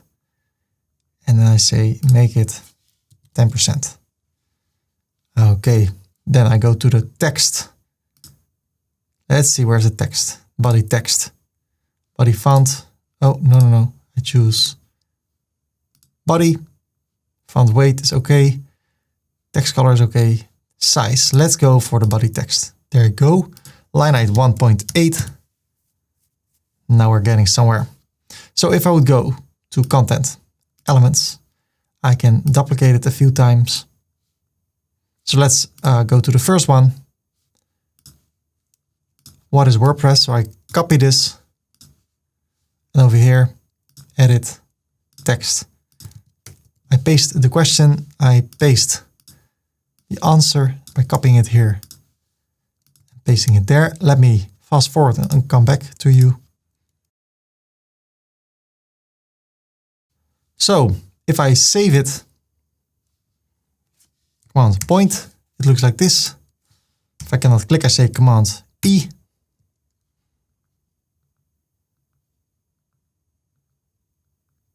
Okay, what is WordPress? How do I install WordPress? So there you go. Can I change this icon? It should be possible. Over here, it's an arrow. Let's see what is possible.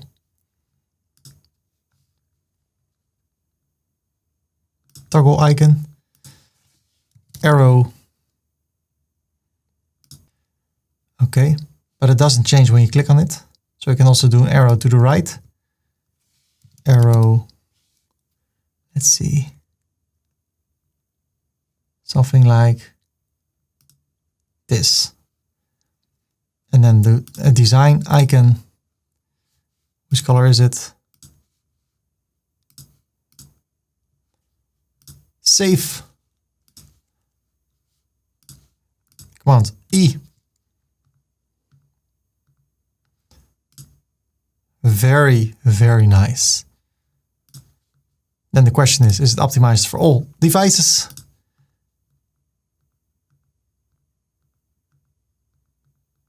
The answer is yes. And so we create another area in our website. There is so much we can cover using the Divi theme. This tutorial could be 8-9 hours long. I also have a 9-hour tutorial on how to work with Divi, but not everybody wants to learn everything. So I create a few different parts. So what we're gonna do now, if you want to, you can learn how to create a header using Divi 5. And man, I love this. You have so much freedom to create whatever you have in mind to optimize for all devices. So since that is a big part, I created a separate tutorial for you and I will show you where you can watch that. So this is the menu I'm gonna create in a separate tutorial. And if I make it smaller, look at this. It will become very, very simple. If I click over here, it opens this custom menu made with the Divi Builder. And of course, it's also optimized for the mobile. So if you want to learn how to create this, then go to ferdy.com. Click over here, search for Divi, hit enter. There is the tutorial. Scroll down. This is the tutorial you're watching right now. Of course, it will be a newer version, but I'm still recording it. And there is the tutorial on Divi 5 mobile menu. As soon as you can watch this tutorial on how to make a website using Divi, as soon as this will be updated with a live tutorial. So right now it's an image, but I'm in the process of uploading everything. So create a mobile menu that looks like this, and on the mobile it looks like this. Also for the footer, I created a separate tutorial, so let me show you where you can find that tutorial.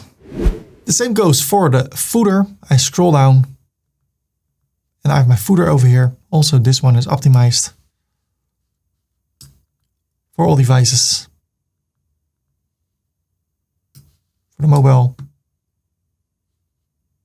If you want to learn how to make that, same page. Scroll down a bit further and there is Divi 5 custom footer.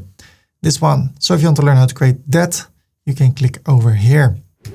Let's go to our second page. We're going to talk about the About page and what we're going to create. We're going to speed up our workflow. As I said before, we're going to copy an area, a section from the home page, paste it in the About page, then adjust it a little bit. And then I will show you how you can save it as a template so you can use it on every single page where you want to have a title. We're going to create a title area for the About page, save it, and then later on you can use it on any page, change the text and save some time.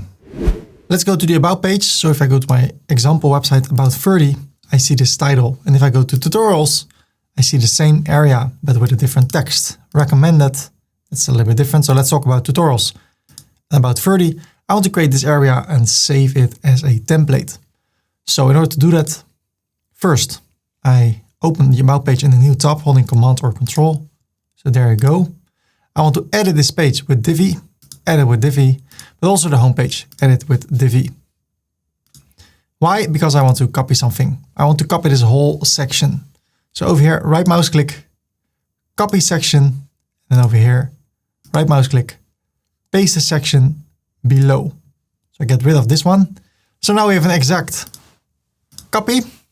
So if I take a look over here, I want this area about Ferdy. So I triple click about Ferdy. I want to get rid of this one, this one, this one, and this one. I want to have this. It's not a module in Divi, so I can create it by hand. Click on the plus, go for text. And then I say home, arrow, about Ferdy. Let me bring this on top. If I cannot do that, I can like that. And otherwise I could have done it over here. So I select it again, design. I go for text, change it to the heading, to capitals, to white. Then I want to go to content, text, select this area, Command K, and say / so it becomes a link. And when it becomes a link, it will be a different color. I don't see it, that's weird. Save it, Command point. There I go, I don't see it anymore. So what I will do, I will go to content. Let me select this, content text, Command A over here, and I make it white. Then I click on the plus. I want to have a white text again with this over here. Copy, triple click, paste it. Then I go to design, text. I change the font size, color, the text color to white. And now I want to save this. New preset, white text. Save it. Okay. Command E. This is how it looks. I think it's quite big. So let me see how I can make it smaller. I click over here. I can go to the row settings, to the second column, and then add design sizing. I can decrease this so it becomes smaller. And then the question is, how does it look on a different device? Let me increase it again.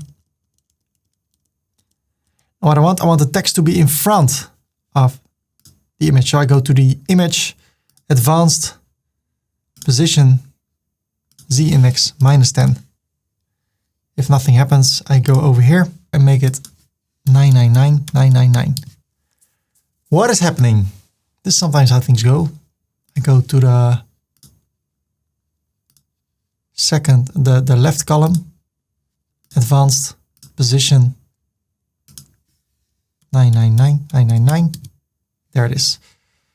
So I need to do it on a column level, not an individual element. So I could go over here, get rid of this. Could go to the image, get rid of this. So now make it smaller.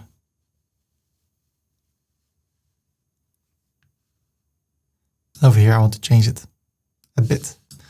So edit with Divi. Over here, I want it to be smaller.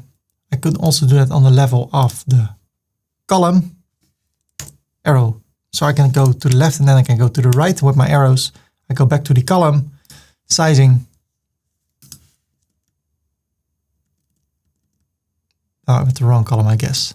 So let's get this at over here. I go to section, content, elements, row, to the second column, and there I go to design, sizing.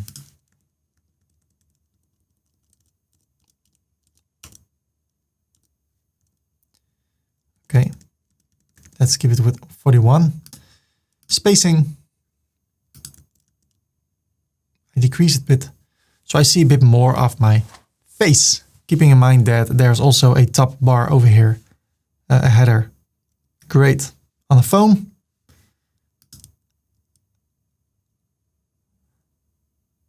I can make it look like this. Save it. So now it's great for all devices. Right mouse click over here at the section. I can say save to the library. I call this one page title. Add it to the library. Command S, Command E. Now I go to tutorials. I click on edit with Divi. Then I go to the plus, add from library, page title. I select it, use this section. It's optimized for all devices. I get rid of this one. I change this to tutorials. And over here, I change this to tutorials. So every page where I want to use this, it's optimized for all devices. So if I go to the blog, edit, plus, add, page title, use the section, get rid of this one, Command S, Command E. That's how easy it is. Of course, I need to adjust this. So change this to blog, change this one to blog. And I could change this text. So here at tutorials, have a different text. So now, if I save this, I can click over here and I go to the tutorials page. So I stay within Divi, triple click, paste it, there you go. So I can navigate in between pages. Really nice. Command E. There you go. Okay, ladies and gentlemen, are you ready to create the About page in a short amount of time by copying and pasting? If so, let me show you how you can do that. If I take a look at the About page, we've created this, and what I see over here, it looks similar to something we've created before. So if I go to the home page, we see an image here at the left, some text here at the right, and a read more button, just like this area. Then we have another one the other way around, another image like this, like this. So let me show you how we can speed things up. I go to the About page, I hold Command so it opens in a new tab. Then I go to the Divi Builder on the home page. I go to the Divi Builder on the About page. So here's my reference. So I scroll to the area that I want to copy. That is this area. Right mouse click, copy the section. Right mouse click, paste the section below. There you go. Then I'm going to change the content. Personal, triple click, personal, triple click, about Ferdy. About Ferdy. I select this area, triple click, and then Command A, Command V. Okay, now I duplicate this area. Then I go to the row settings, to design, layout, and I change it from left to right to left. There you go. Then, by the way, I want to use the same image over here. So I click here, I go to Content, Image, and then I select this image. Over here, triple click, copy, triple click, paste it. Triple click, copy, triple click, paste it. Triple click, copy, triple click, Command A, paste it. Click over here. I want to make use of this image. I can save it. I've already done that. So I click over here, upload files. Ooh, I get excited, which is dangerous because then I can go too fast. So there you go. Now I duplicate this one again. And if I want to drag it, I can try to do so like this, all the way down, and it works. If it would not work, I could make use of the wireframe. That's easier to drag things, or the layers. So let me see, it started with, okay, not everything did go right. This should be on top. So I click over here, I drag this one over here. So we have, wait a minute. It's copying it every time. Of course, if I click on it. Okay, so let me get rid of this one. So we have left, right, and nothing. So I duplicate this. We have two now. Then I go over here. And then I drag the lower one to the middle. Now we have left, right, right, left, left, right. Okay, let's continue. WordPress tutorials.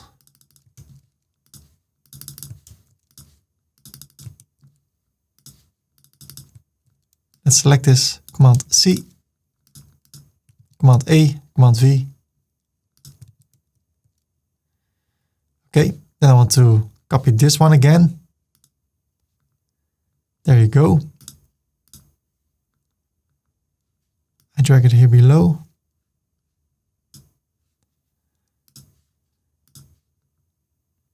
By the way, I should change this image to the other one with the YouTube button. This one stays the same, but the content has to change. Why is it free? Why is this tutorial you're seeing right now free? Well, let me tell you, because I can make money with affiliate links and by views and through sponsorships. Here's no button, but I will keep a button over here. Oh no, I don't need a button. So it's optimized. And what we can do if we want to, click over here, go to the background, to an image, select one of those images, and then say custom size, rem 20, bottom right,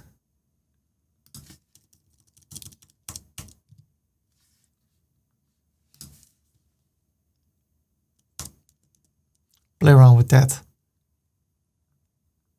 If I want it to be lighter, let's go to the gradient. Let's try something new. White. And white. Then I want to go make sure that's on top, and then over here I don't go for white anymore. So what I will do, I go for this white and then a little bit less transparent. So it shows a lighter version of this. So that's how you can fix that. Now and then I keep on learning things, even though I'm in the middle of the tutorial. So one more time, over here, image, this one, make it a custom size of 30 by 30, a left bottom, there you go.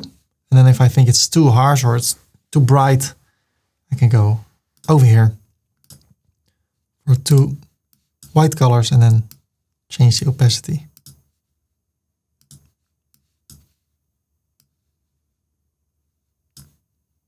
And then of course here, put on top.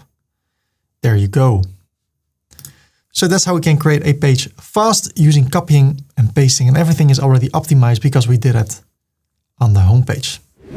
With Divi 5, you can animate things. So you can have a lot of cool animations, fly in, slide in, fade in, bounce in, and it can make your website more alive, more dynamic. So let me show you how you can implement it in your website. In order to animate things in our website, we go to the Divi Builder. I can select any section, row, column, and module and animate it. So let's go for this one, learn how to. I click on it, then I go to design, to animations, the last one, and I can have a few different ones. Fade in, sometimes they glitch a bit. Bounce, zoom, flip, fold, roll. Well, also with this, I keep in mind that my website should be functional and it has the goal for people to reach out to me. So don't make a crazy, weird website with a lot of crazy animations. So what I prefer to do, I prefer to use fade or slide. In this case, I use slide. When you select it, below there are some options. From where should it slide, or where to? To the right or to the left, top or bottom. So let's go to the right. The animation duration, how long should it take for it to go from start to finish? Well, let's save it. Exit holding Command. And then I edit it holding Command. So refresh. I think that's too much. So what I can do, I can click over here, design animations, and I can say the animation duration, that's fine. But the intensity, right now it's 50%. If I bring this back to 10, you see it's only a small animation. So if I would say 20, I think that's nice. It starts easy in, easy out. So it starts slow, then it goes fast, and then it ends slow. Let's see. It starts fast, then it slows down. I want it to be like that. I can also say ease out, and then it ends slowly. I prefer ease out. I can make it go in a loop. Well, how about we don't do that? I say once. And what I can do now with those settings, I can say right mouse click, copy animation attributes, right mouse click, paste attributes, and then all animation attributes. Right mouse click, right mouse click. I can also grab this whole list instead of every list individually. But how about we do it individually? Better. Paste. Oh, paste attributes.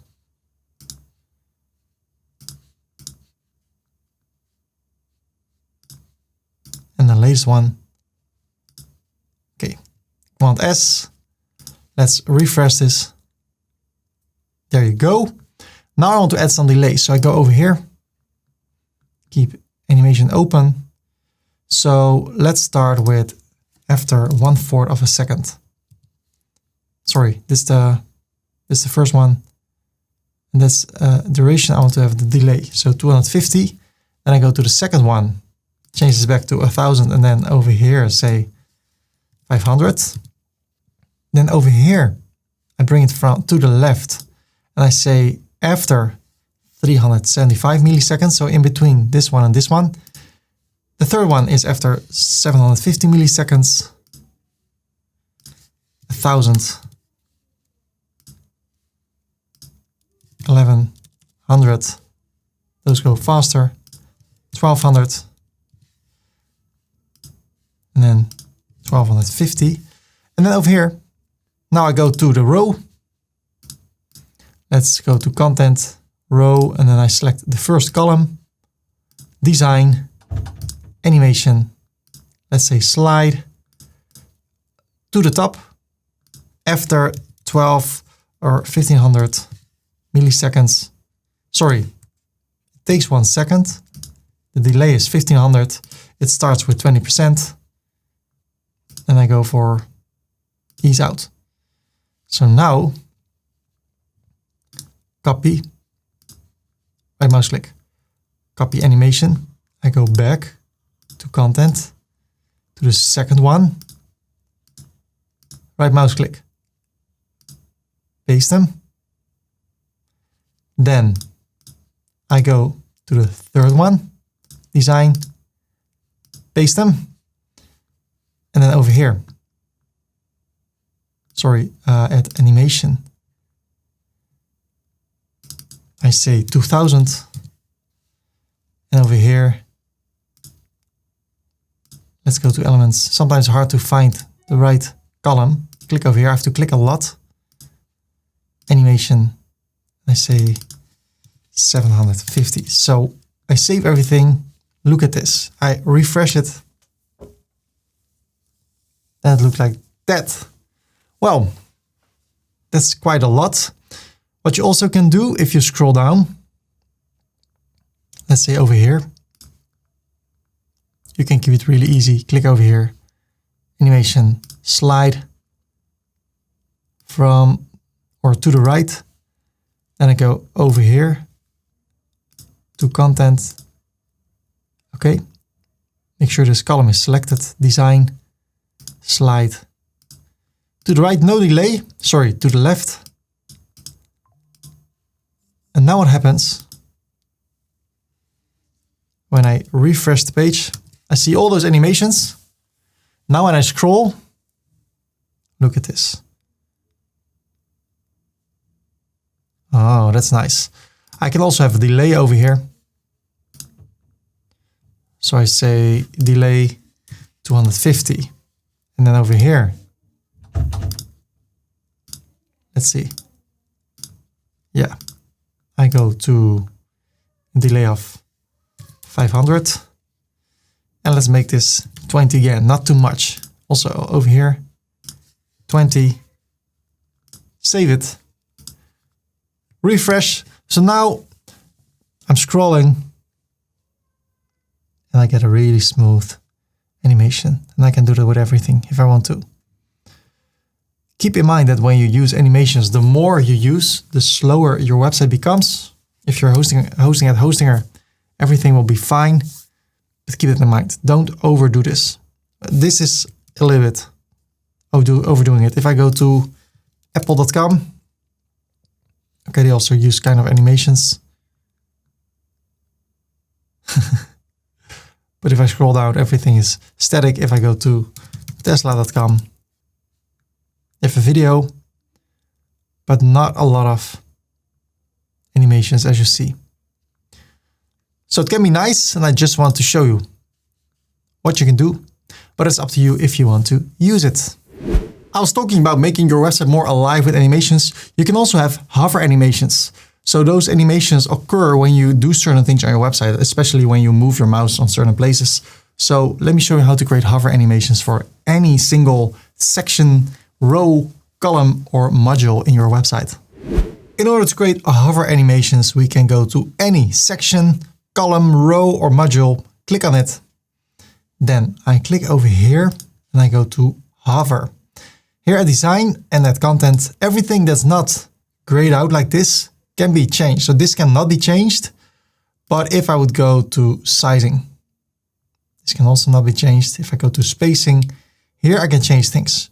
So if I would say 1 over here and 1 and 1 and 1, that means that when I hover, this changes. So let me save it, refresh. This is a really bad example. I would never do this because then the whole website shifts. But that's how easy it is. Just select the hover state. And now you can change anything. Let me bring this back to nothing. But what I can do, like here at transform, I can go to the second one, uncheck this, and at the X I say 10 pixels. You see it shifts 10 pixels. So if I save it, refresh, when you hover over it, that happens. You can do it on all 3 titles. So it gives the idea that your website is a bit more alive. I would also do that over here at the button. Still over here, transform, uncheck this, and I can say rem 0.5. Since I'm in hover state, I also have another background. So if I go to the button settings, I go to the background. I have that color, which is the same as the background color. So I change it to a darker one. Now it looks like that. So if I hover over it, the color changes and it goes 8 pixels to the right. And then if we take a look, let's take a look over here. I close this, I go to transform. I can go to rotation, skew, transform origin, or go to filters. I can make it more saturated, make it lighter. So let's take a look at something else. Over here, I would like it if I go to the row settings, content, elements, and I go to the column. Over here, design, animation, transform. I would like it if it would go up when I hover over it. So, okay, that's nice. And then something like that happens. What else? I click over here, I go to content, elements, I go to the first column. There's the heading and the button. So at the background, by default, I have this image. I go to the hover state, I go to the gradient and I drag the gradient a bit to the left. So the background changes. The second thing I want to do, I want to go to the border and change it to 3. Let me save it, refresh. So when I hover over here, the background changes. And there's an animation of the hover. The only thing is over here, there's no animation for the new gradient. So I prefer not to use this. Bring it back. So also over here, I could go to design. I could go to transform, for instance. No, I mean filter. And make it a little bit more contrasty, brighter, and saturated. Save it. Let's see if this has an animation. Yes. Well, I overdid it, but I think the idea is clear. So if I have changed something, it's light, it's white, so I can get rid of everything. So I would make it slightly, so 110, slightly brighter, 110, 110. Save it.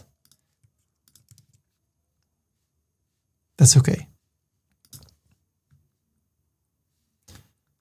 So you can go to anything on your website, and when you hover over it, you can create an animation. Everything that's visible over here, it's not grayed out, can be adjusted. So that gives you a lot of freedom to do whatever you have in mind. Can be handy, especially for buttons and anything else you want to use this on. The Divi theme comes with a lot of pre-made templates, whole websites, pages, sections. So let me show you how to make use of those. So let's go to the contact page. It looks ugly, so I click on Edit with Divi so we can make it look beautiful. And now I want to click on the plus. I want to go for a pre-made layout so we can save ourselves some time. I can scroll over here, see if I like something. And if I like something, a lot of pages are made in the same style. So is there a contact page over here? Yes, there is, but I don't like this one. So I go back. I can also scroll up and search for contact. And let's see if there's something I like. If I hover over it, I can see the whole page, but there is a chance I only want to have a small part of that particular page. So take your time, because that can help you to choose the right part. I like this one. So I click on use this layout. I don't want to import the presets. I click on import. So there I go. There are a lot of things I don't need. So what I will do, I will get rid of this, get rid of this, get rid of this. Okay. And of this one. So what I will do, I click on the plus. I add something from the library, the page title. Use it. Okay. I say contact. I should definitely add ChatGPT to go for a better text. Over here at context, content text, I say contact. Then I go to the wireframe. I bring this up. We're going up, up, up, ba-dee-ba-da-bow. Okay, so let's fix this. I go over here. I go to design. I like to have a bigger border, so I go to rem. I can say 2. But now I'm here at the particular field, so I go back to the contact form, to fields, or just to a border. Over here, I say 2, like that. Then I go over here to this area. If I want to be sure that I select the right thing.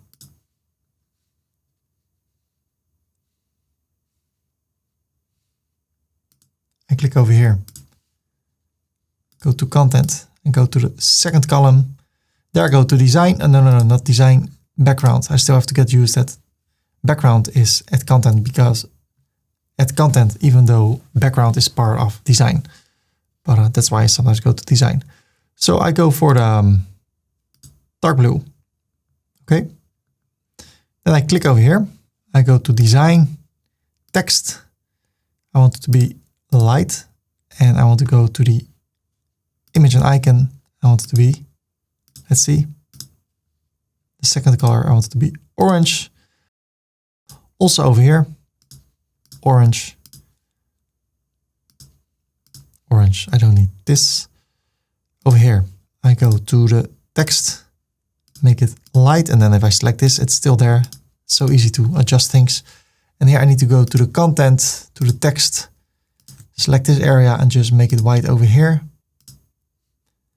Then here, design,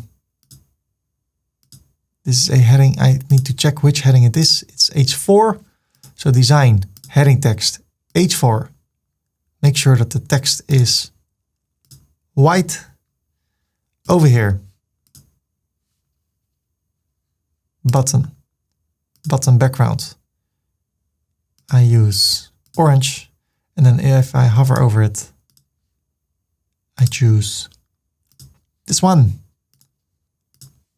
So how does it look on another device? Great. Over here. Great. Of course, I should change the content over here. My address, my phone, and my email. Like that. So if I want to have more over here, more information, elements, name, so I can copy it, click over here. I can change it to phone number, copy it, paste it. So that's what I can do. If you want to learn more, there's a tutorial about creating a form using Divi. So I leave that up to you. I save it. I exit this. So that's how you can create something with the help of pre-made templates.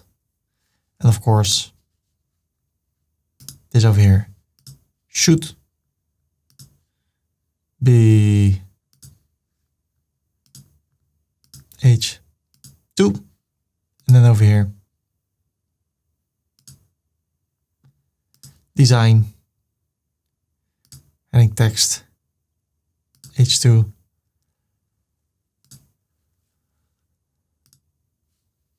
Let's grab this color. Save it, close it. So that's how we create the contact page. So, ladies and gentlemen, I want to thank you for watching this tutorial. But wait a minute, it's not the end. There's so much more we can cover, but not everybody wants to learn everything about Divi.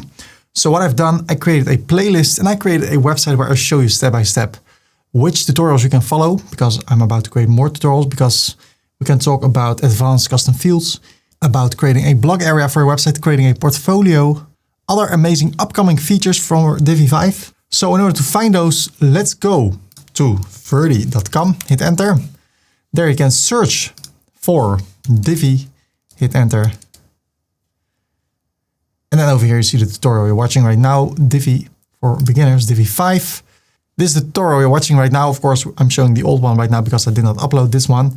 So if you scroll down, there are upcoming tutorials about the Divi mobile menu, about the Divi custom footer. There are some additional codes. If you scroll down even further, there are more tutorials, create a blog area. These are now videos that will be updated to the 2026 Divi 5 version. And if you want to see all the videos I've created about Divi 5, you can click over here on the top. So you scroll down below the video, below the title, there is the Divi 5 tutorials playlist. If you click over there, right now you see the old tutorial from 2 years ago. This one will be replaced, put over there.